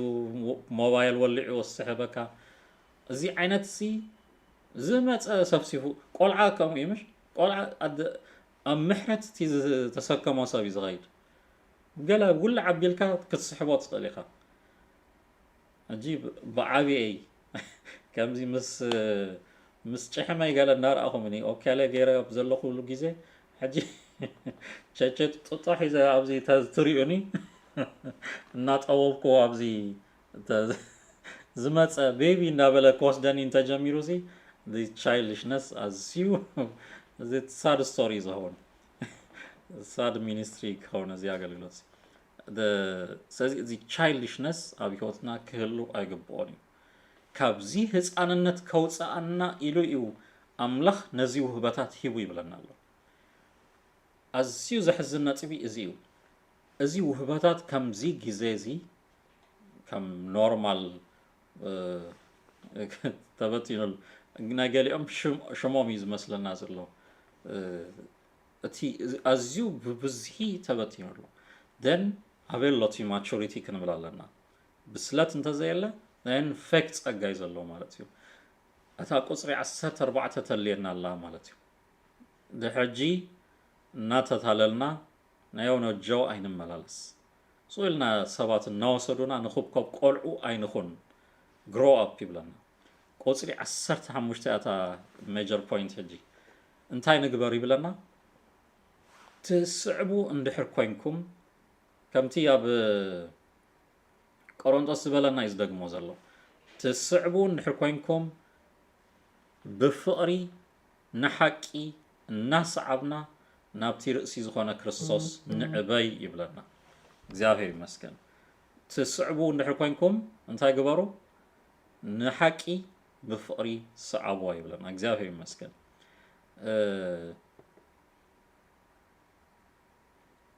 ኦኬ መዚያ ጥቕሲ ናብ ክሳይ ክንምለስ ኢና ቀዳማይ ቆሮንቶስ 14 ቁጽሪ 1 ክንምለስ ኢና አንተባይ ምዕራፍ 12 ቁጽሪ 31 ቀዳማይ ቆሮንቶስ እንታይ ኢሉና ነቲ ዝበለጸ መገዲ ከርእየኩም ኢሉና ነቲ ዝበለጸ መገዲ ምዕራፍ 12 ገሊጹልና አሚን ምዕራፍ 13 then ምዕራፍ 14 ቀዳማይ ቆሮንቶስ 14 ቁጽሪ 1 እንታይ ብለና ንፍቕሪ ሰዓብዋ ንመንፈሳዊ ውህበት ምናዳ ገና ክትነበዩ እንታይ ግበሩ ቅንኡ ይብለና ንመን ሰዓብዋ ንፍቕሪ ሰዓብዋ ደድሕሪ ፍቕሪ ትጎይ ሰብኩን ይዝብለና ዘሎ እዚ እቲ ትደልዮ ትጎየሉ ዕላማኻን ተልእኹኻን ደድሕሪ ፍቕሪ ቅድሚት ትስዕቦ እቲ መንፈሳዊ ውህበት ከውን ይብሉ እቲ መንፈሳዊ ህይወት ድሌትካ ይኹን ተደልዮ ነገር ይኹን ንስኻ ትስዕቦ ግን መን ከውን ኣለዎ ፍቕሪ ክኸውን ኣለዎ ኣብ ቅድሚኻ እቲ ጸጋታት ኣይኮነን ክህሉ ዝግብኦ ድሌት ኣብ ልብኻ ናይቲ ጸጋ ድሌት ይሃሉ እግርኻ ግን ንመን ይስዓብ ንፍቕሪ ይስዓብ ይዝብለና same point ኣብ ኤፌሶን 4:15 ዘምጻና ዘሎ ብፍቕሪ ንሓቂ እናሰዓብና ናብቲ ርእሲ ዝኾነ ክርስቶስ እንታይ ንግበር ንዕበይ ይብለና ኣሎ እግዚአብሔር ይመስገን እዚ ንሓቂ ዝሕዝ ዘበለ ኩሉ ብፍቕሪ እንታይ ይገብር ኣለዎ ክስዕብ ኣለዎ እግዚአብሔር ይመስገን እዚ እንታይ ክገብር እዩ ናብ ክርስቶስ እናዓበና ክንከይድ ይገብረና ኣሎ ፍቕሪ በይና ኣይኮነትን ኣብዚ ሓቂያ ትስዓብ ዘላ ንሓቂ ብምንታይ ኢኻ ትስዕባ ብፍቕሪ ጌርካ ትሕዞ እዩ ዝብለና ዘሎ እግዚአብሔር ይመስገን ናብታ ሳልሰይቲ ድማ ሮሜ 12 same point ይዘምጻልና ሮሜ ምዕራፍ 12 ካብ ላዕሊ ጀሚሩ እንተሪእናዮ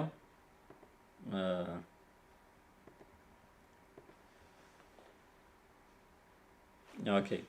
ቁጽሪ 6 ከምቲ ተዋሃበና ጸጋ በበይኑ ዝኾነ ውህበት ጸጋ ካብ ዝህልወናስ ትንቢት እንተኾይኑ በልክዕ እምነትና ይኹን አገልግሎት እንተኾይኑ በአገልግሎትና ንጽናዕ ዝምህር እንተኾይኑ ብምምሃሩ ይጽናዕ መዓዲ እንተኾይኑ ብምምዓዱ ዝህብ ተገሪሁ መራሒ ብትግሃት ዝድንግጽ ብሓጎስ ይብለና ድሓር ቁጽሪ 9 እንታይ ይብለና ፍቕሪ ብዘይ ግብዝና ትኹን ንክፍኣት ፈንፍንዎ ኣብ ሰናይ ልገቡ ቁጽሪ 10 ንሓድሕድኩም ብምክብባር እናተቀዳደምኩም بفقري أحوات نحاد حدكم بلوهات تفقروا دابلك صل እግዚአብሔር ይመስገን እዚ አብዚውን ታይዝ ገብር ትንቢት ህልው አገልግሎት መምሃር መምራህ እዚታት ኩሉ ጸጋ ምስ ገለጸ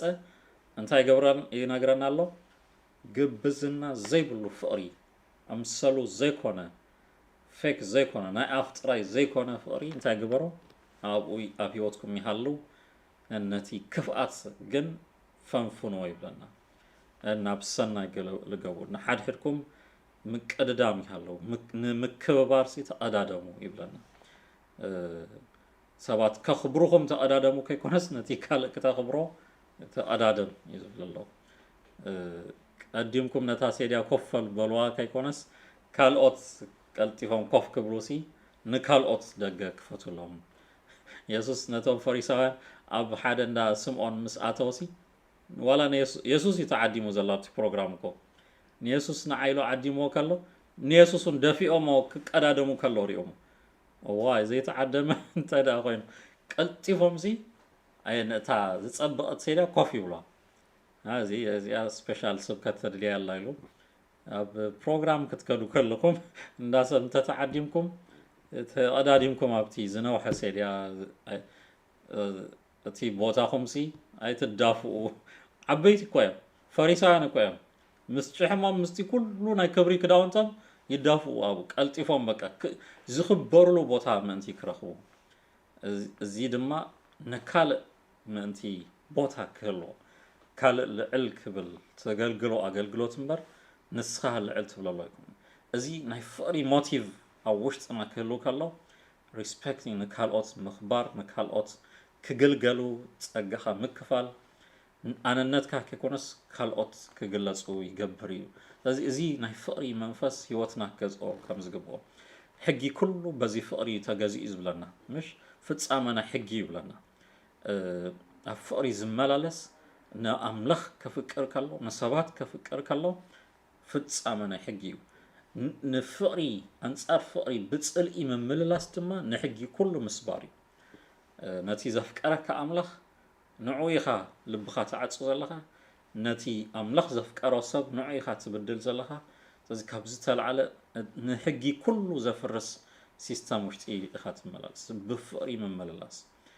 ፀላኢ ነዚ ፍቕሪኡ ክሃርም ብዙሕ ዝፅዕር ዘሎ ኢትስ ኣሜዚንግ ዝገርም እቲ ናይ ሓሶት ትንቢት ባህርያቱ ናይ ሓሶት ትንቢት ባህርያቱ ንሕብረት ይብትን ንፍቕሪ ድማ የዝሕላ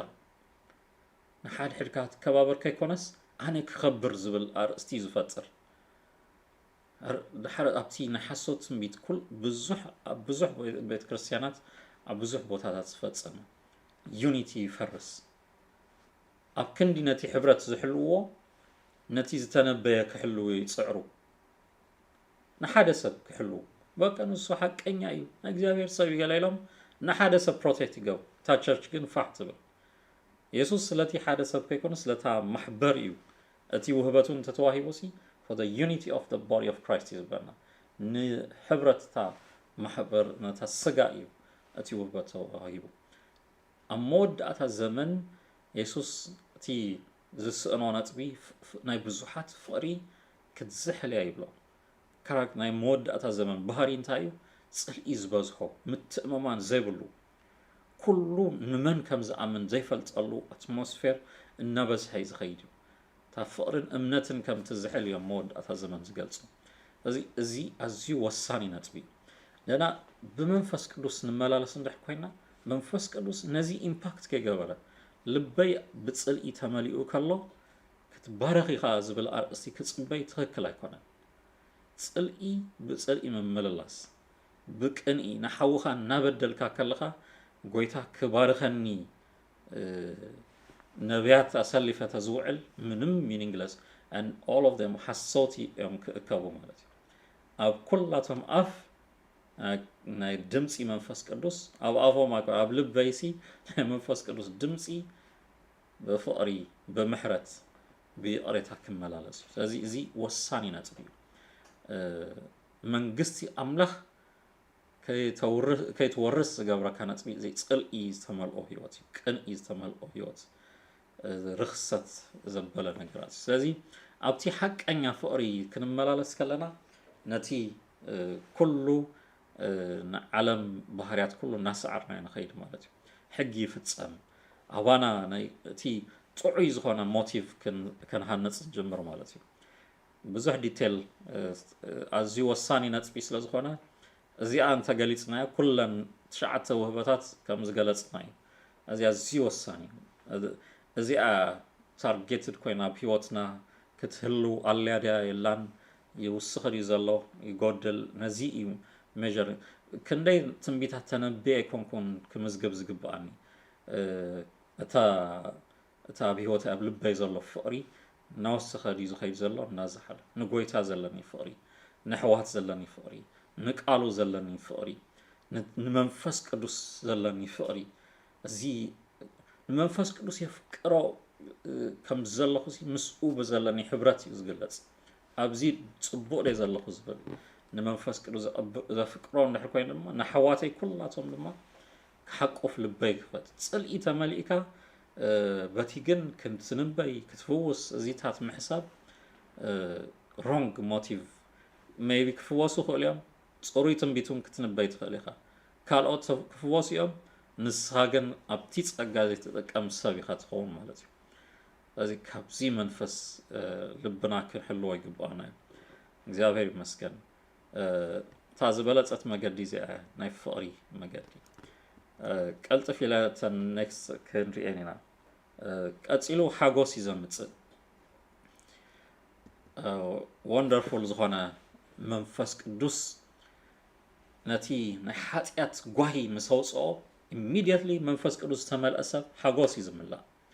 መንፈስ ቅዱስ ተቐበለ ሰብ ኣብ ውሽጡ ካብ ውሽጢ ካብ ደገ ከይኮነስ ካብ ውሽጢ ሓጎስ ኣምላኽ ይመፅእ ማለት ሓጢኣት እንታይ ዝገብር ጓሂ ዘምፅእ ሓጢኣት ሓዘን እዩ ዘምፅእ ኩሉ ሻዕ ብሓጢኣት ዝተሃረመ ሰብ ልቡ ይሓዝን ካብቲ ክሲ ካብቲ ዝወደቐ ውድቀት ካብኡ ዝተላዕለ ኣብ ጓሂ ኣብ ሓዘን ኣብ ሕፍረት ክሕባእ ጥራይ ዝደሊ ሞገስ ይስእን ሓይሊ ይስእን ዓቕሚ ይስእን መንፈስ ቅዱስ ክመፅእ ከሎ ድማ ሓጎስ ኢነርጀቲክ ዝገብረካ በቲ ሓጎስ እቲ ሓይልኻ ይምለስ ትብዓትካ ይምለስ እንደገና ናይ ፅድቂ ትብዓት ናይ ፅድቂ ሓጎስ ኣብ ውሽጥኻ ክዘልል ይጅምር እግዚአብሔር ይመስገን ስለዚ ካብ ውሽጢ ዝኾነ ሓጎስ ናይ መንፈስ ቅዱስ ኣሰራርሓ እግዚአብሔር ይመስገን لأن emotional حاجوس هيكون نزي emotional هيكون ويدما تا English happiness and joy لهم تفعلوا happiness comes from happenings يوم زبلا happen كاب كوناتات تاك قلب على كاب يا مسيا كوناتات كعجوسه خلوا بمست تحويس زبل سب أتي مست يو كستايز جبروزلو هذه دقاوي يو happiness يزهلو أمبر joy يبلو ناي وشتي ناي مننت لوتي أيكون نجيرو أمتلال رأسو أمتلال إذ نبر زلو مالتيو تي حاجوس ناي منفس كدوس حاجوس كمنفس وطيو نسمعت كوني يجزء مالتيو كوناتات كله كبابي خزلو زوجي كون خليو وشتها جنتاي خون بأملاخ يحجوس ናይ ጸሎትካ መልሲ ኣይረኸብካን ግን ውሽጥኻ ይሕጎስ ከባቢኻ ኩሉ ይናወጽ ዘሎ ውሽጥኻ ግን ብኣምላኽካ ይሕጎስ ኣብቲ ቤት ማእሰርቲ ከሎ ጳውሎስ ተኣሲሩ ከሎ ብጎይታ ተሓጎሱ ደጊመ ብለኩም ኣለኹ ተሓጎሱ እቲ ናይ መንፈስ ቅዱስ ሓጎስ እዩ ዝነግር ዘሎ እምበር ኣይ ናይ ቤት ማእሰርቲ እዩ ሓንቲ ክቲ ከዘብለካ ኣብኡ ዩቲዩብ ኣይነበረን ፌስቡክ ኣይፍቀደሉማ it was hell as ዘጨንቕ ቤት ማእሰርቲ ዝዛረብ ዘሎ ኣብ ከምኡ እዋን ውሽጢ ኣብ ትሕቲ ጨካናት መራሕቲ ጨካናት ኣሰርቲ ውሽጢ እዩ ዝነግር ዘሎ ሓጎሰይ በቲ ዝተኣሰር ኩሉ ምኽንያት ይሕጎስ ኢሉ እቲ ማእሰርቱ ሲ ስለ ክርስቶስ ምዃኑ ሰራቒ ኮይኑ ተባሂሉ ተዝእሰር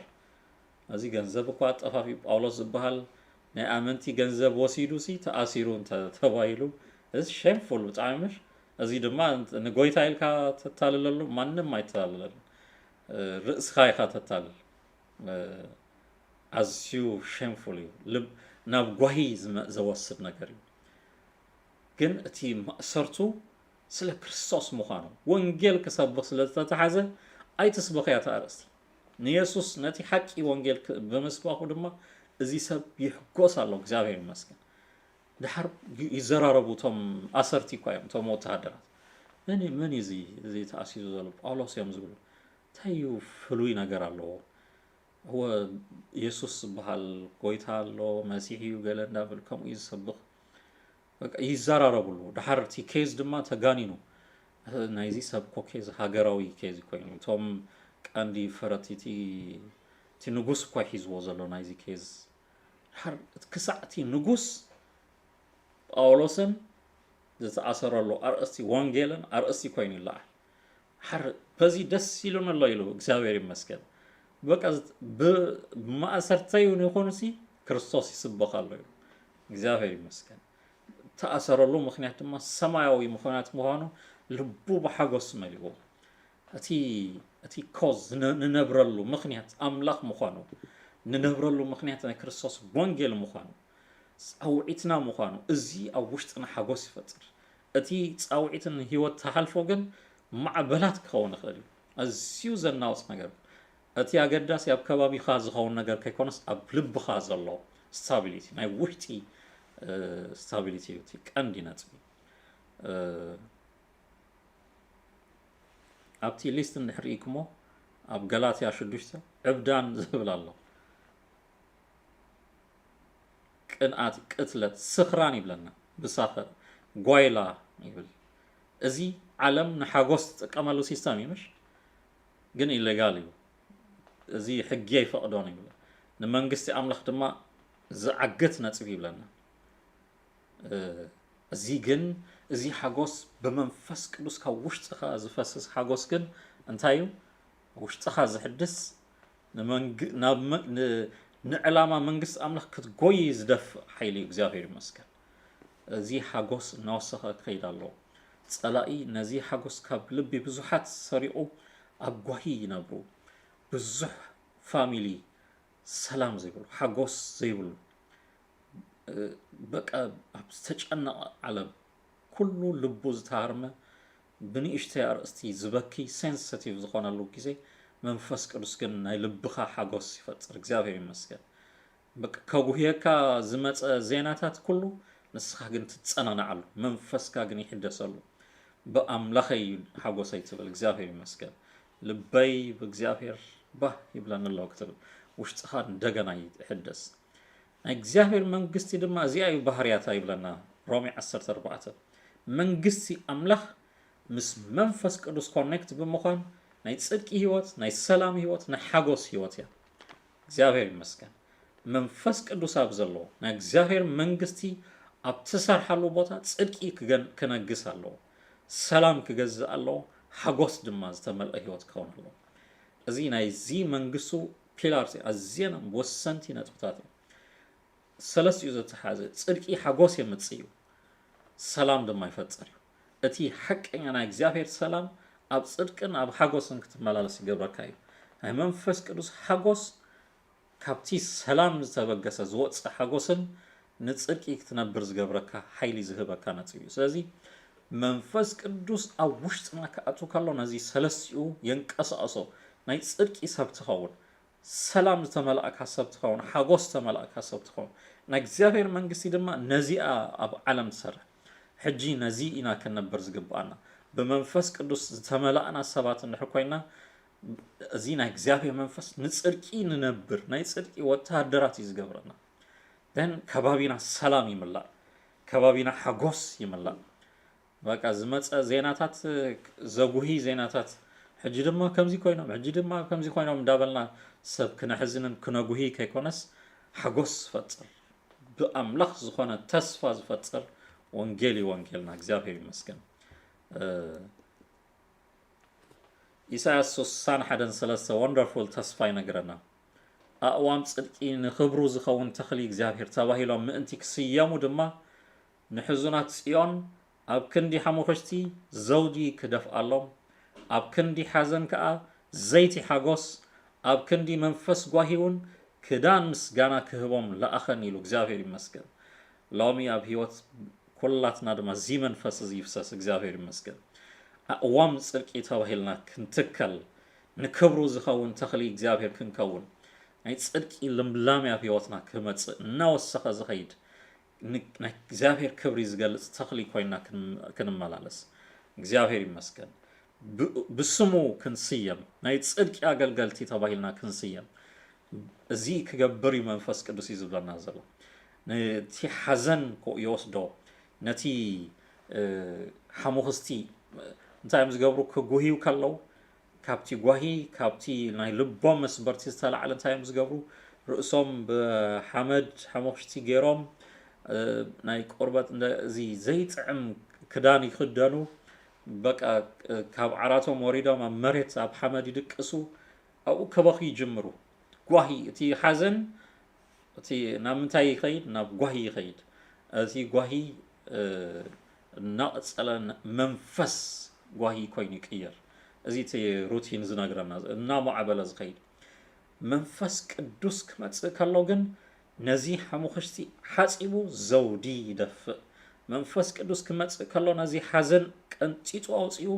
ዘይቲ ሓጎስ የፍስስ ደና ድማ ነቲ መንፈስ ጓሂ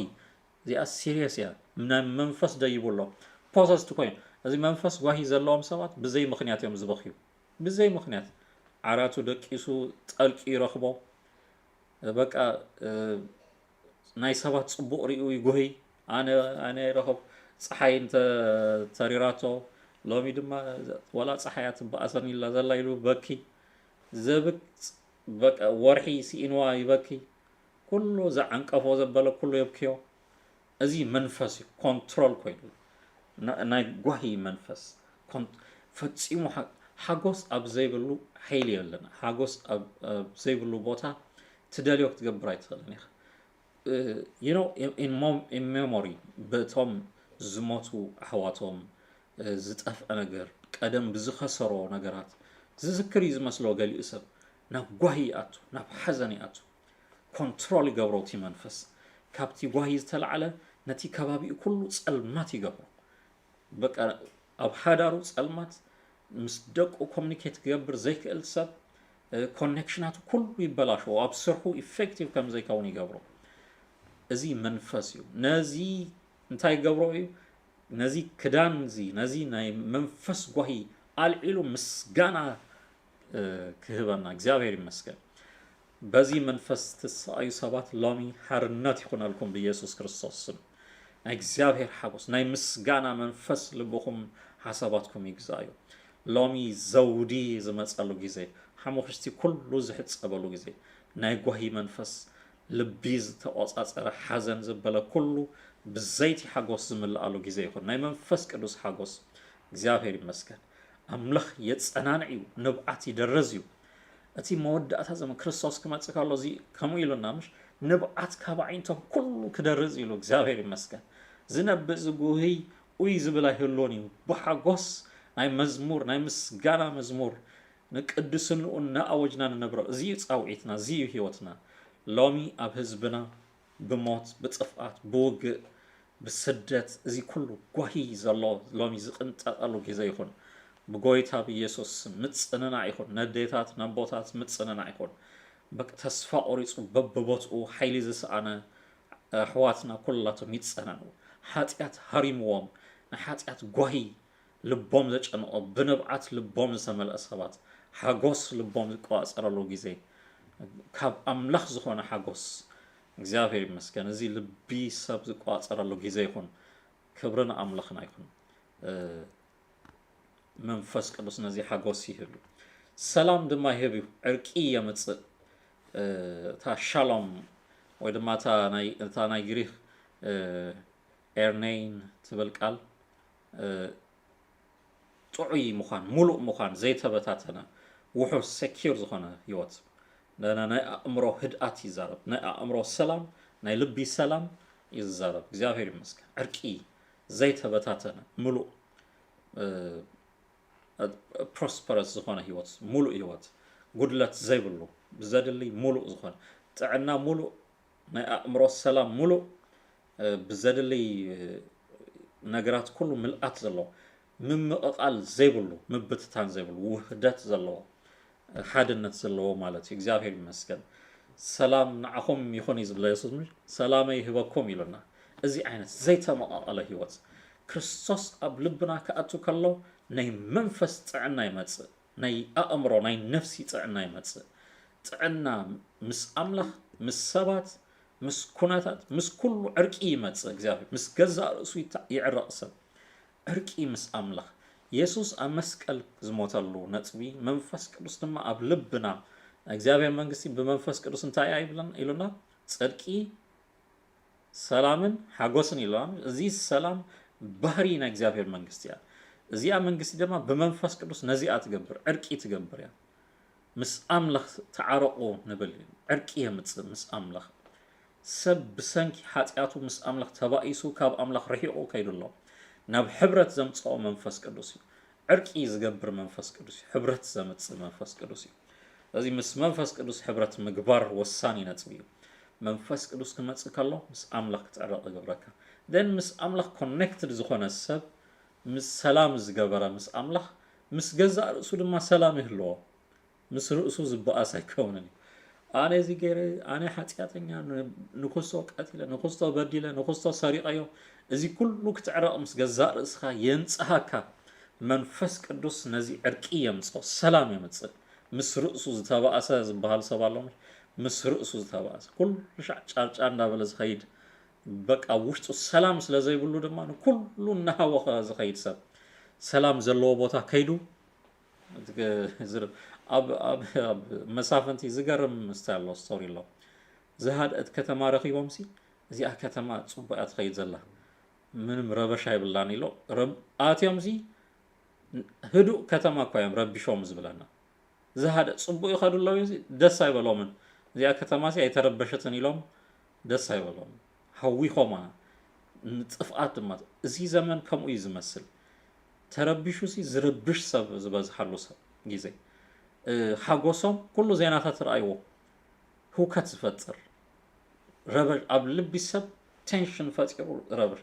ناتنا زينا جن كم منفس قدوس سخونة سلام زهبي زيافير يمسكن سلام نبيتكم يكون سلام نهوتكم يكون سلام نأمركم يكون سلام نهاجرنا يكون سلام نحزبنا يكون كل بوتا من أسيات سلام يكون الله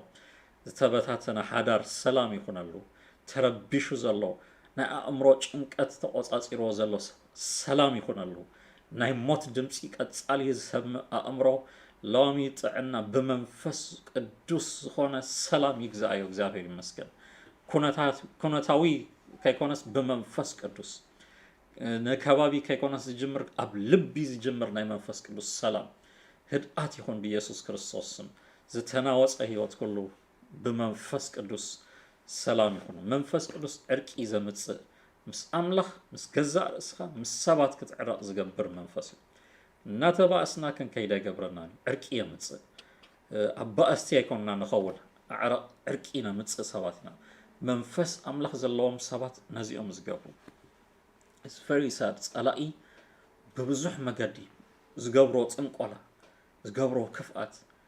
حما شم دال علو بحماية سبات مبأس نعلم سيستاني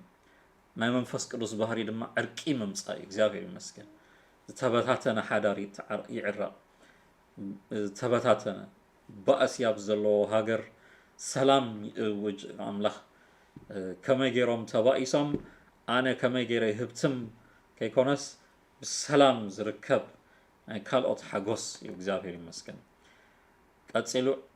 عالي بلنا تعجستي كيكورها أقول جزء متصباي ولا ماكروس ماكرو تاماي تبلك عليه ماكروس تايموس كلتا قال حبراتيو نوح جزء زتصنح قنات ወይ ድማ ኩራ ማለት እዩ እቲ ኩራዚ ተደንግዮ ማለት እዩ ከይኮረኻ ነውሕ ግዜ ኮፍ ኢልካ ምጽናሕ እኹል ግዜ ምጽባይ እዚ ትዕግስቲ ማለት ንሱ እዩ ትዕግስቲ ክውድኣካ ከሎ ክትኩሪ ትጀምር ማለት እዩ ዝኩሩይ ሰባት ትዕግስቲ ዘይብሎም ሰባት ዓቕሊ ዘይብሎም ሰባት እዮም ስለዚ if you can ነቲ ኩራኻ ክትፃወሮ ሓይል ንኩራኻ ክትቋፀረሉ ትኽእለሉ ሓይሊ እንተለካ ዕጉስ ሰብ ኢኻ ዕጉሳት ሰባት እንታዮም ሓይል ኣሎ ዋላ ደንጉኻ መፂኻ ሰዓት ኣፀቢኻዮምሲ ዕጉሳት እዮም ከምዚ ሰዓቶም ስለዘይትሰርሕ ኣይኮነትን ወይ ድማ ጊዜኦም ንዓኻ ብምፅባይ ወስት ክገብሩ ስለዝደልዩ ኣይኮነን ከም ዝበደልካዮም ጊዜኦም ከም ዝተፃወትካ ተረዲኦምዎም ኣሎ ግን እንታይ ገብሩ ፔሸንት እዮም ነቲ ኩርኦም ኮንትሮል ይገብርዎ ማለት እዩ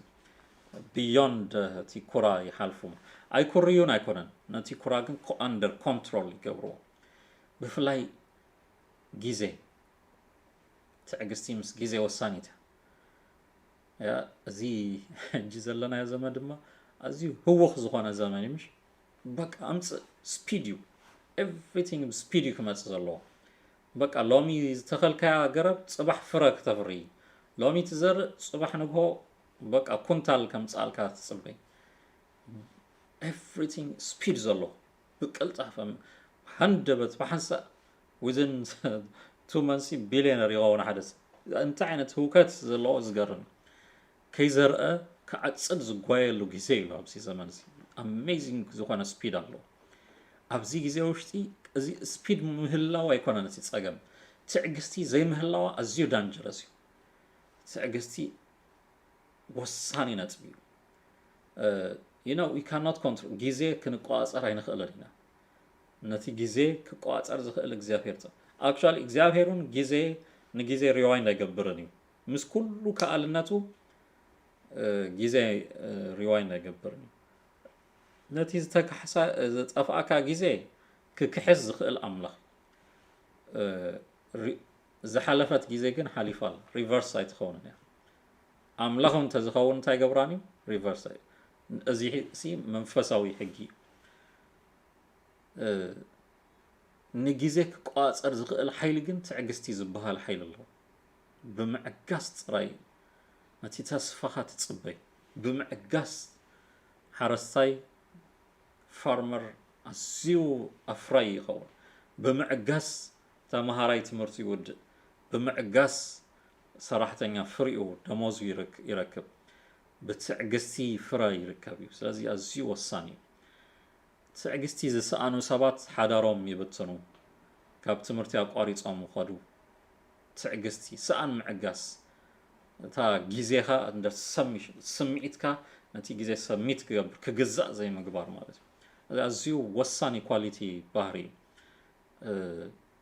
ሓደ ጊዜ እቲ 10 ዓመት ምፅባይ ኣዝዩ ርሑቕ ኮይኑ ስምዓና ሓደ ጊዜ ባህሪ ናይ ክሳይ እንደገና ርሑቕ ይመስለና 10 ዓመት ነቲ ምፅባይ ዝፈልጥ ሰብ ሓፃር ጊዜ ብጣዕሚ ሾርት ታይም ከይተረዳእና ኣዝዩ ስፒድ ብዘለዎ መገዲ ዝሓልፍ ከይተረዳእና 10 years ሓልፍ እዚ 10 ዓመት ግን ብትዕግስቲ ፕላን ዘውፃሉ ሰብ ኢፌክቲቭ ይኸውን ዝገርም ናይ ራእይ ሰባት ራእዮም ዝፈልጡ ሰባት ንጊዜ ሰሚት ክገብሩ ዝኽእልሉ ዓቕሚ ኣለዎም they can wait ተጸብዮም ፍሪኦም ይረኽቡ እዮም እግዚአብሔር ይመስገን ራእይ ከለዎም ሰኣን ምዕጋሶም ፍሪኦም ዝሰኣኑ ብዙሓት ኣለዎም be patient እግዚአብሔር ይፍጽሞ እዩ እሙን ኣምላኽ ምስ መንፈስ ቅዱስ ንሰማማዕ እቲ ዝበለና ተስፋታት ኩሉ ክገብሮ እዩ እሙን እዩ እግዚአብሔር ይመስገን ክገብሮ እዩ ምዕጋስ ግን የድሊ ዘይምህዋኽ ሓደ ጊዜ እቲ ዋዒ ይብርትዓካ እቲ ንፋስ ይብርትዕ ከባቢኻ ተስፋ ዘቑርፅ ኣርእስታት ይበዝሕ ግን ኣምላኽ ከም ቃሉ እዩ እሙን እዩ ክፅበዮ ኣለኒ ኣብ ልዕሊ ኣምላኽ ክኹሪ የብለይን ኣብ ልዕሊ ኩነታት ክኹሪ የብለይን ኣብ ልዕሊ ሰባት ክኹሪ የብለይን ኣብ ኮንትሮል ገብሩ ኣለኒ እግዚአብሔር ይመስገን ኣብ ኣምላኽ ብምልጋብ ኣብ ኩሉ ዓይነት ኩነታት ስምዒትካ ንሰባት ንኩነታት ክትዕገስን ክትፅበዮን ዝገብር ፍረ እዩ እዚ እግዚአብሔር ይመስገን in all situations እዚ ዘለዎም ሰባት ንጊዜ ኮንትሮል ክገብሩ ይኽእሉ እዮም ኣዝዮም ብሉፃት ሰባት እዮም እግዚአብሔር ይመስገን ስለዚ እዚ ፀጋ እዚ ብመንፈስ ቅዱስ እዚ ባህሪ ኣብ ሂወትና ክግለፅ ኣለዎ ትዕግስቲ እዩ ነቲ ትዕግስቲ እዩ ነቲ ሓረስታይ ኣፍራይ ዝገብሮ ምሽ ኣፕል ትሪ ሎሚ እንተተኺላ ፅባሕ ክተፍርየላ የፅበያ ሳዕሪ ኣይኮነትን እቲ ዝተኸልክዎ ናይ ኣፕል ባህርያቱ እዚ ትፋሕ እንታይ ይፀንሕ 5 years ሓደ ጊዜ ነዊሕ ጊዜ ክወስድ ይኽእል ዓቢ ተስትዮ ንጎ ተሲእካ ጊዜ ትወስድ ሰብ ምዕባዩን ከምኡ ሓደ ጊዜ ቆልዓ ተወሊዱ በቃ መዓልታዊ ጨጨቶ መዓልታዊ ጥጦት ህቦ ድሓር ከምዚ ከማይ ዓብዩ ጭሒሙ ዓብዩ it might take time ነዊሕ ጊዜ ይወስድ ይኽእል እዩ ከምዚ ናይ ደርሆ ብሓንሳ ኣይኮናን ጥብ ኢልና ክንእክብ ንጅምር ከምኡ ኣይኮን ናይ ሰብሲ ብእግሪ ክሳዕ ዝኸይድሲ ዓመት ገለ ይወስድ ገሊኡ ክልተ ዓመት ክወስድ ክሳዕ ዝዛረብ ድማ ትሬን ትገብሮ ባህሪኡ ክሳዕ ዝበስል ድማ ትጽበዮ ገሊኡ ዋላ ዓብዩ ከለው ባህሪኡ ዘይበስል ኣሎ ደንጊ ዝበስል እዚ ኩሉ ትጽበይ ትዕግስቲ ኣዝያ ወሳኒት እያ ኣብ ወለድና እዚ ትዕግስቲ እዩ ከምዚ ዓይነት ሰባት ክረኽቡ ዝገበሩ እንተ ተዓጊስና ጥራይና ምስ ሰባት ክንከይድ እንዳ ኮይና ምስ ሰብ ብዘይ ትዕግስቲ ምንም ገብር ኣይትኽእልን ኢኻ ምክንያቱ ከምዚ ከም ሞባይል ሲ ስክሩ ድራይቨር ክፍት ኣቢልካ ክትዕርዮ ከተቐልጥፎ ኣይትኽእልን ኢኻ ምጽባይ ጥራይ ስለዚ ወሳኒ ነጥብ እዩ ምስ ሰባት ንኸይድ እንድሕ ኮይና ክንዕገስ ይግባአና እግዚኣብሔር ብሉጽ ባህሪኡ እዚዩ ምሽ ዓቕሊ ኣለዎ ሕጉስ እዩ ሕጉስ ተዘይከውን ነይሩ ንኹራ ደንጓይ ተዘይከውን ነይሩ ምጠፋእና ነርና ማንም ኣይምተማሕረን ንኹራ ደንጓይ ንኹራ ቅልጡፍ ሰብ ቤቱ የንድድ ስርሑ ኩሉ የንድድ ፍሪኡ ኩሉ የንድድ ንኹራ ምድንጓይ ወሳኒት ነጥብ እያ ኣምላኽ ይርዳእና ብፍላይ እዚ ጫርጫር ዝብል ባህሪ ናይ ኤርትራዊ እዚ ጽቡቕ ገይሩ ክስታይ ገብር ዘለዎ ነጥብ እዩ I think East Africa ሙሉእ እዚ ጸገምና መስለኒ ኮረይቲና እንደና ተቐየምቲ ካብ ዝተለዓለ ብዙሕ ውግእ ዘለዎ ቦታ ኮይኑ ኣሎ እግዚኣብሔር ድማ ብምሕረቱ ብመንፈስ ተመልኡ ሰባት እዚ ዜና ቀይሮ ኣለዎ መንፈስ ተመልኡ ሰባት ብለውሃት ብድንጋጽ ብትዕግስቲ ነቲ ስታይ ኮሚኒኬሽንና ኩሉ ዘጥዕዮ እዚ ምን እግዚኣብሔር መንፈስ እዩ ባእሲ ዝበዝሐሉ ምክንያት ትዕግስቲ ኩራ ኣንደር ኮንትሮል ስለዘይኮነ እዩ ኩራ ዘይምቆጻር እዚ ፍረ የምጽእ ማለት እዩ ቀጺሉ ለውሃት ይብለና ለዋህ ምዃን ዝጠቅም ማለት እዩ ትርጉሙ ለዋህ ሰብ ብጭካነ ንዝመጸካ ሰብ ስዒርካ ድንጋጸ ክተርእዮ ምኽኣል ምስ ካልኦት ሰባት ክንከለሉ ዝግባአና ኣዝዩ ወሳኒ ባህሪ እዩ እግዚኣብሔር ብባህሪኡ ለዋህ እዩ ዝብለና ምሽ ለዋህ ኣምላኽ እዩ ደንጋጺ እዩ ብጭካነ ኣይኮነን ዝመጽእ ነቲ ኩናታት ለዊጡ ናብ ጽቡቕ ዘምጽኦ ኣምላኽ እዩ ወሳኒ እዩ እዚ ለዋህ እቲ ድንጋጸ ዘይብሉ ሰብ ካብ ውሽጢ ኢፌክቲቭነስ ኣይህልዎ እዚ ኢሞሽናል ስታቢሊቲ የምጽእ እዩ ለዋህ ምዃን ኣብ ልቢ ሰባት ኩናታት ሰባት ኣቲኻ ክትርድኦም ዝገብረካ ወሳኒ ባህሪ እዩ ኣብ ስምዒት ናይቲ ካልእ ሰብ ክትኣቱ ደን ኣብቲ ናይቲ ካልእ ሰብ ሂወት ኣቲኻ ክትጠቕሞም ትኽእል ማለት እዩ ነቲ ዝሓመመ ሰብ ክትድንግጸሉ ነቲ ዝተጎድአት ነፍሲ ኣቲኻ ክትጽግን ወሳኒ ነጥብ እዩ ኣገልጋሊ እግዚአብሔር ሰብ ክህልዎ ዝግብኦ ባርያ እግዚአብሔር ንኩሉ ለዋህ ይብሎ መሓሪ ዕጉስ ክኸውን እምበር ክበኣስ ኣይግብኦን እዩ ይብለና እንዳተበኣሰ እናተራገጸ ከይድ ከወኮነስ ለዋህ ክኸውን ይግብኦ እዩ ንሓድሕድኩም ተለዋህትን ተደናገጽትን ኮይንኩም ይቕረ ተባሃሉ ይብለና እግዚአብሔር ይመስገን ለውሃት የድሊ ጭካነ ኣብ ህይወትና ክርሕቕ ኣለዎ እግዚአብሔር ይመስገን ቀጺሉ ሕያውነት ይብለና ክሬቴስ ትብል ቃል እያ እዚኣ ፍቕሪ ብግብሪ ክትግለጽ ከላ ማለት እዩ ፍቕሪ ብግብሪ practicality of love ያ ሕያዋይ ኣምላኽ እዩ ኣምላኽና እግዚአብሔር ይመስገን ምስ ኣምላኽን ሰባትን ብዘይ ባእሲ ሃዲእካ ርእስኻ ብምቁጽጻር ብትሕትና መመላስ እዩ ሕያውነት ወሳኒ ነጥብ እዩ ፍቕሪ ብግብሪ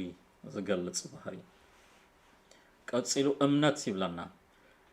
እዚ እሙንነት እዩ ክኸውን ዝግባኦ ፌዝፉልነስ ፌዝ ኣይኮነን ናይ እምነት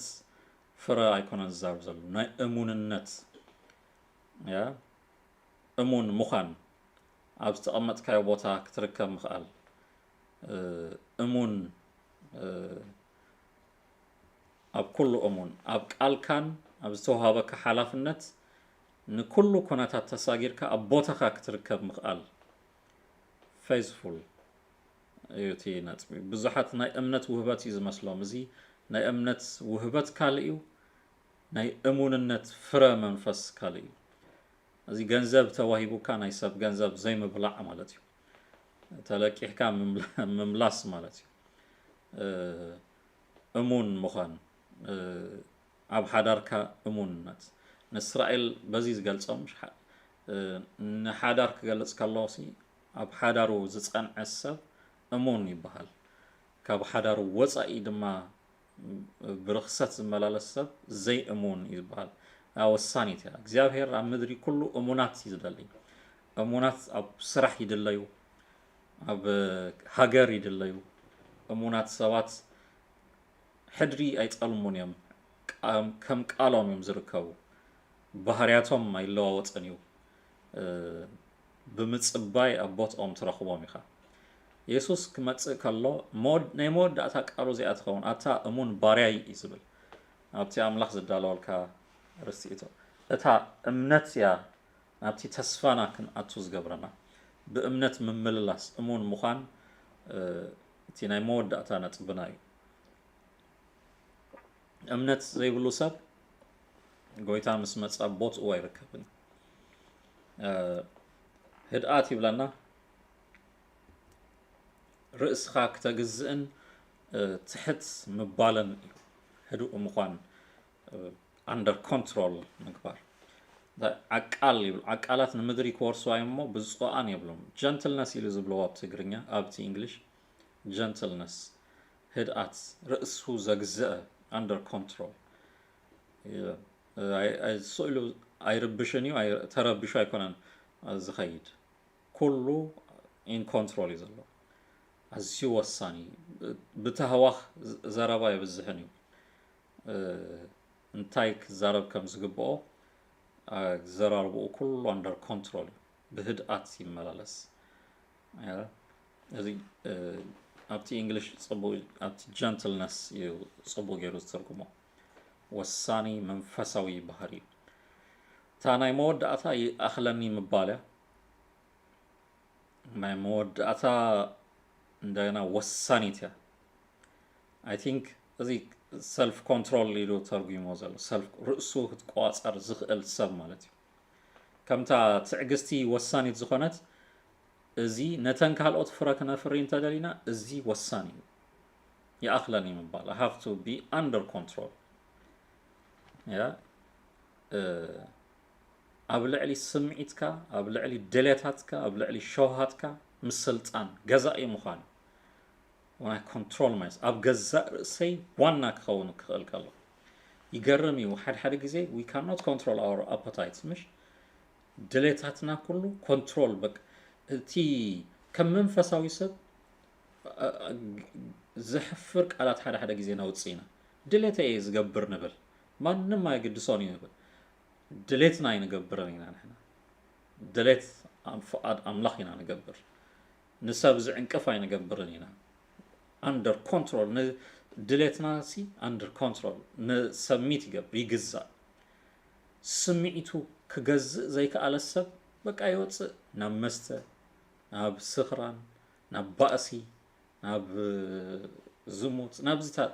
under control እንተዘይመፅኡ መንነትካ ኮንትሮል ክትገብር ዘይምኽኣል ኣዝዩ ዳንጀረስ እዚኣ ወሳኒት ነጥብ እያ ብዘይ መንፈስ ቅዱስ ድማ ሰሚት ክኸውን ኣይክእልን እዩ ናይ ሰብ ልቢ በቃ ስኢሉ ከም ውሕጅ ይኸይድ ናብ ኩሉ ኣርእስታት እዩ ዝወፅእ እዚ ኣብ ገዛእ ርእስኻ ዋና ክትከውን ኣለካ control your appetite control your anger ኩራና ስምዒትና ኣእምሮና መንፈስና ምግዛእ እዚ ወሳኒ ከምዚ ካብቲ ከተማ ዝሕሎሲ በቃ ርእሱ ኩርኡ ዝቆፃፀር ሰብ እዚ ብሉፅ ሓያል ሰብ እዩ ዝብሎ እዚ ስትሮንግ ሰብ እዩ ኩርኡ ክቆፃፀር ዝኽእል ቁጣዓ ናይ ብዙሓት ሰብ ህይወት ኣፍሪሱ ኣሎ አንድ ኮንትሮል ክኸውን ኣለዎ ስስዐ ኣብ ትሕቲ እዚ ዝግዛእ ይኣኽለኒ ክትብል ኣለካ ናይ ካልኦት እናመንጠልካ ሃንጎሪ ማይ ትኾን ናይ ካልኦት መኣዲ ክትበልዕ ኣይትውዕልን ኢኻ ናብ ለጋስነት ቅየር እዚ ኮንትሮል ክገብር ዘይክእል ሸውሃቱ ክቆፃፀር ዘይክእል ናቱ ወዲኡ ናካልእ ክበልዕ ይዝውዕል ማለት እዩ በቃ ይበልዕ ኣይርድኦን ኣይጸግብን እዩ ስለዚ ናብ ዓመፃ ይኣቱ ናይ ካልኦት ምምንጣል ይኸይድ ኣይጸግብን ናይ ካልኦት ሓዳር ይኣቱ ሓዳር ይበታትን ናይ ካልኦት ገንዘብ ይኣቱ ኮንትሮል ዘይብሉ ኣእምሮ ዳንጀረስ እዩ መንፈስ ቅዱስ ድማ ኮንትሮል ክገብረካ ከሎ ህዱእ ኢኻ ኣንደር ኮንትሮል ኢኻ እግዚአብሔር ይመስገን ኃጢአት ይመጽእ ሰብሚት ይገብር አጋንንቲ ንፈተነ ዮሴፍ ኣብዚ ቤስት ሰብ እዩ ነይሩ እግዚአብሔር ይመስገን እንታይ ኢሉ ንሰይቲ ጶጢፋር እቲ ጎይታይሲ ንኩሉ ኣሚኑ ሂቡን ኣሎ ይህስ ኩሉ ኣሚኑ ሂቡን ዘሎ ንስኺ ግን ኣይተዋህብክንን ንስኺ ናቱ እዩ then he knows his appetite ርእሱ ክቋፀር ዝኽእል ሰብ እዩ ነይሩ ካብ ዝተልዓለ ንእግዚአብሔር ድማ ይፈርህ ነይሩ እቲ ናይ እግዚአብሔር መንፈስ ኮንትሮል ዝገበሮ ሰብ ንዝመፀ ዕድመታት ንዝመፀ ኢንቪቴሽንስ ኩሉ ሓራይ እንዳበልና ምኻድ ኣይግባእ ኖ ምባል ኣብ ንእስነት ከም መንእሰይ ኣዝዩ ፈታኒ ባህሪ ኖ ክትብል ዘይምኽኣል እዩ ንሓጢአት ሮንግ ካምፓኒስ ዘየድሊ ሕብረት ዘየድሊ ሸውሃት ኖ ዝበሃሉ ነገር ምስ መንፈስ ቅዱስ ኖ ክንብሎም ዝግባአና ነጥብታት ኣሎ ኖ ካብ ዘይምባል ዝተልዓለ ኖ ኣይደሊነ ኢልካ ካብ ዘይምቁራፅ ዝተልዓለ ኣብ ወልፊ ኣብ ድራግ ኣብ መስተ ኣብ ስርቂ ኣብ ቅትለት ኣብ ክፉእ ዝኾነ ህይወት ዝኣተው ብዙሓት ኣሎ ሎሚ ብመንፈስ ቅዱስ ሓይሊ ይኣኽለኒ ኢልካ ትወፅእ ትኽእል ኢኻ ይከኣል እዩ መንፈስ ቅዱስ ይኽእል እዩ መንፈስ ቅዱስ ክኣቱ ከሎ ኣንደር ሰብሚሽን ይኣቱ እዚ ኮንትሮል ዝሰኣነ ባህሪ ኩሉ ኮንትሮል ይገብር እዚ ፈረስ ቃል ኣምላኽ ገልጾ ከሎ ኣዝዩ ሓያል ፍጥረት ይብሎ ብርቱዕ ይብሎ ፈረስ ኢነርጂው ብፈረስ ሆርስ ፓወር ኢሎም እዮም ዝዕቅንዎ ኣብ ፈረስ ውሽጢ ሓይሊ ኣሎ ኣይፈርህን ይብለና ንውትድ ኣብ ማእከል ውግእሲ ሰይፊ ፈሪሑ ናብ ድሕሪት ኣይምለስን ይብለና ኣዝዩ ሓያል እንስሳ እዩ ይብሎ ኣብ ኢዮብ ክገልጾ ከሎ ዲኖ እዚ ረጋጊጹ ኢሉ ናብ ቅድሚት ዝኸይድ እንስሳ እንታይ ገብሮ ሰብ ይሕዝዎ ኣንደር ሰብሚሽን የቱ ድሓር ነቲ ባህሪኡ ኩሉ ይገርህዎ ምግራህ ዝበሃል ሲስተም ኣለዎ ኣብ ሓንቲ ክሳይ ኣሲሮም የኽልልዎ በቃ እቲ ኣራዊትነቱ ካብ ውሽጡ ይወፅእ ስኡልካ ሙጉያይ ከይኮነስ ትእዛዝ ዝሰምዕ ይገብሮ ድሓር ገለ እንተቐሚጥካ ኣብ ልዕሊኡ ፈንጠርጠር ዝብል ዝነበረ ድሓር ሰሚት ይገብር የለማመድዎ ከመይ ገይሮም ኣሰልጠንቲ ኣለዎ ነዚ መንፈስ ቅዱስ ነዚ ኣራዊት ዝኾነ ባህርያትና ኩሉ ብሓይሉ ብፀጉኡ ገይሩ የውፅኦ ናይ ዕላማ ሰባት ይገብረና ሽዑ ንዕላማ ንጎይ ብምኽንያት ሓይልና ፀላኢ ኣይጥቀመሉ መንፈስ ቅዱስ ኣብ ልዕሊና ክገዝእ ይኽእል እግዚአብሔር ይመስገን እዚ መንፈስ ቅዱስ ናቱ ኮችነት ናቱ ጎይትነት ሰሚት ጌርና ክንከይድ ይግባአና ክብርን ኣምላኽ ይኹን እግዚአብሔር ይመስገን እዚ ፍረ መንፈስ ኣዝዩ ወሳኒ ነጥቢ ኢና ርኢና ኔክስት ዊክ ናቲ ባላንስ ሞንጎ ፍረ መንፈስ ቅዱስን ጸጋ ውህበታት መንፈስ ቅዱስ ንርኢና ውህበታት መንፈስ ቅዱስ ከም ፍቃድ ኣምላኽ ኔክስት ዊክ እንጅምር ኢና the end of course ኢና ዘለና እግዚአብሔር ይመስገን ከም ፍቃድ ኣምላኽ within this next 2 weeks ክንውድኦ ኢና ማለት እዩ እግዚአብሔር ይመስገን ስለዚ ሕጂ ተሰማሚዕና በዚ ቃል ክንጽሊና እግዚአብሔር መንፈስ ኮንትሮል ዝገበሮ ህይወት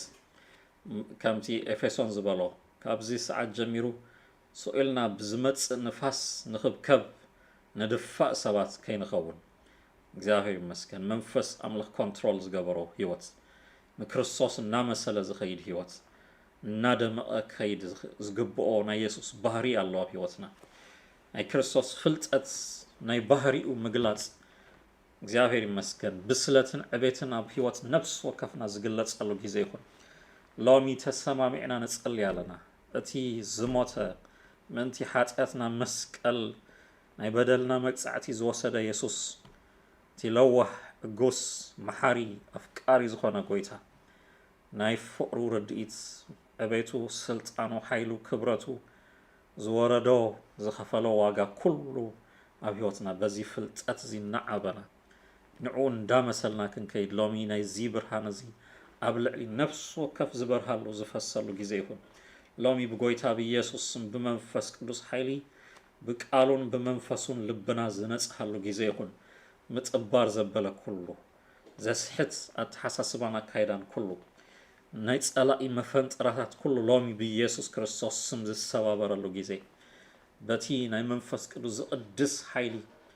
ብርታዕ ዝመጸሉ ግዜ ክኸውን ንጸልይ ኣለና እግዚአብሔር ይመስገን እስኪ ተሰማሚዕና ክንጸልይና ፕሮባብሊ ብዙሕ ክትቋጸርዎ ዘይከኣልኩም ዘይትደልይዎ ባህርያት ኣካይዳ ኣተሓሳስባ ዝገዝእ ዘሎ ቤትኩም ሂወትኩም ሓዳርኩም ዕላማኩም ዘፍረሰ any unnecessary characters ዘይምዕጋስ ኩራ ዝታት ኩሉ ኣብ ሂወትኩም እንተሎ እዚ ጎይታ እዚ ከናግፍ ዝኽእል እዩ መንፈስ ቅዱስ መንፈስካ ይግዛእ ኣለኹ ንበሎ እግዚአብሔር ይመስገን ካብዚ ሰዓት ጀሚረ ንመንፈስካ ርእሰይ ይግዛእ ኣለኹ control my mind ኣእምሮይን ልበይን ግዛእ ሓሳባተይ ግዛእ ርእሰይ ንመንፈስካ ይግዛእ ኣለኹ ጎይትነትካ ርእሰይ ይግዛእ ኣለኹ ኩሉ ዓለማዊ ድሌት ንዓኻ ዘይኽብር ነገራት ኩሉ ኣብ መስቀልካ ይድርብዮ ኣለኹ ብመንፈስካ ሎሚ ብደምካ ሕፀበኒ በዚ ቃልካ ልበይን ሓሳበይ ኣጽሪ ርእሰይ ይግዛእ ኣለኹ ኣነነተይ ኩሉ ይድርቢ እዚ ስጋይ ሓሳበይ ስምዒተይ ድሌታተይ ኩሉ ንፍቓድካ ይግዝኦ ኣለኹ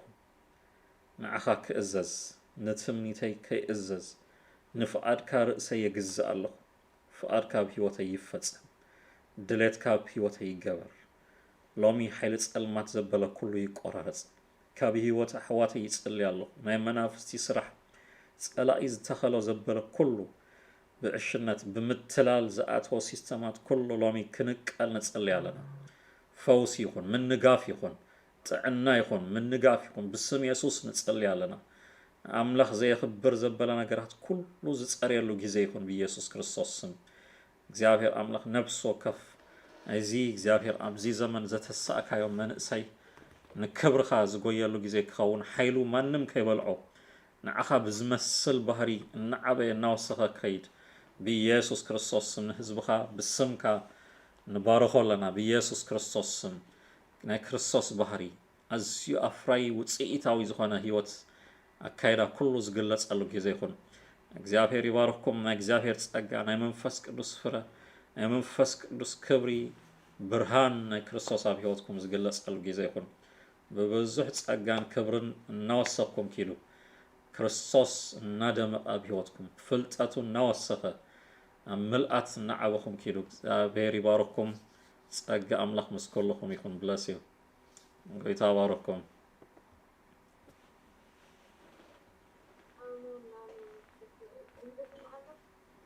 Yes, so سمع لي. آمين آمين. Bless you.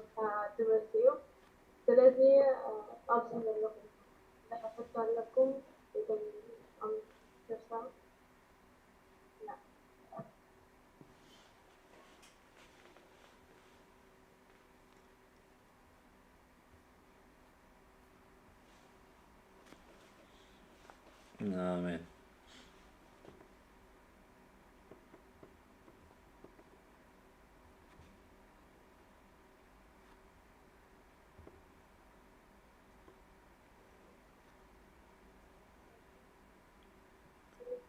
Dr. Howard, did you pray for him? Yes, سمعنا حفتي هللويا يسوع كويتا كلاتنا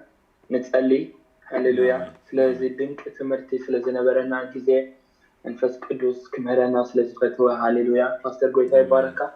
دنك إزغاني تمرتي نيرو تانا يونا بفلاي نا يونا أسحقاتني نرؤسسي نحسوت ممر كم زغاني سايد أرد أرانجن إذا بيالله كم زغاني ناقويتا يسوس يبارك لنا نزلوا وهزبنا أبونا خلينا مسكنا هاليلويا كلاتنا سكن باستر قويتا يبارك نقول له كلاتنا هاليلويا يسوع كريستوس ياوي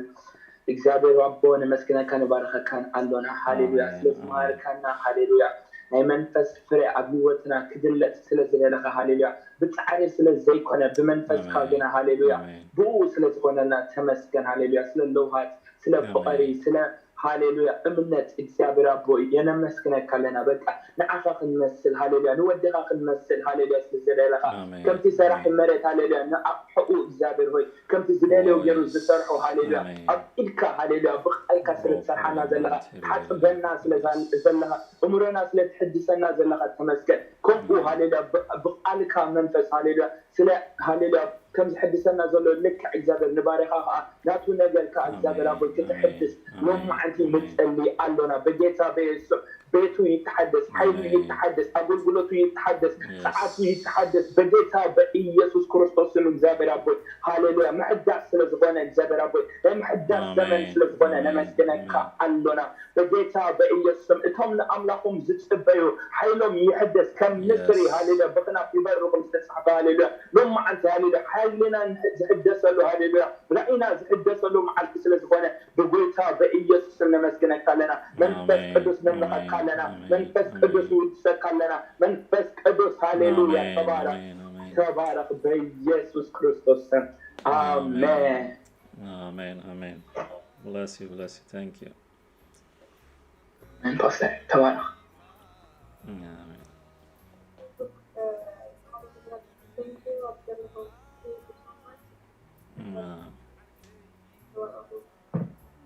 Amen. Bless you. Good night.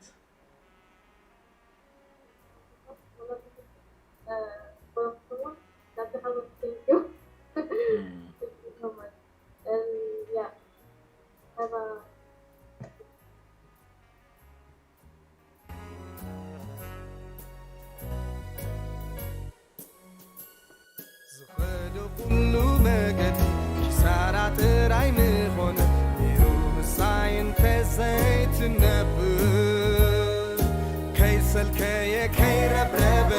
كما غازت يني عبي مرخبو نير السخاقن منفس قدوس نهوتي بالي كيا فداهي خالي خيا كاب كنتو دخان دحينا مريحكا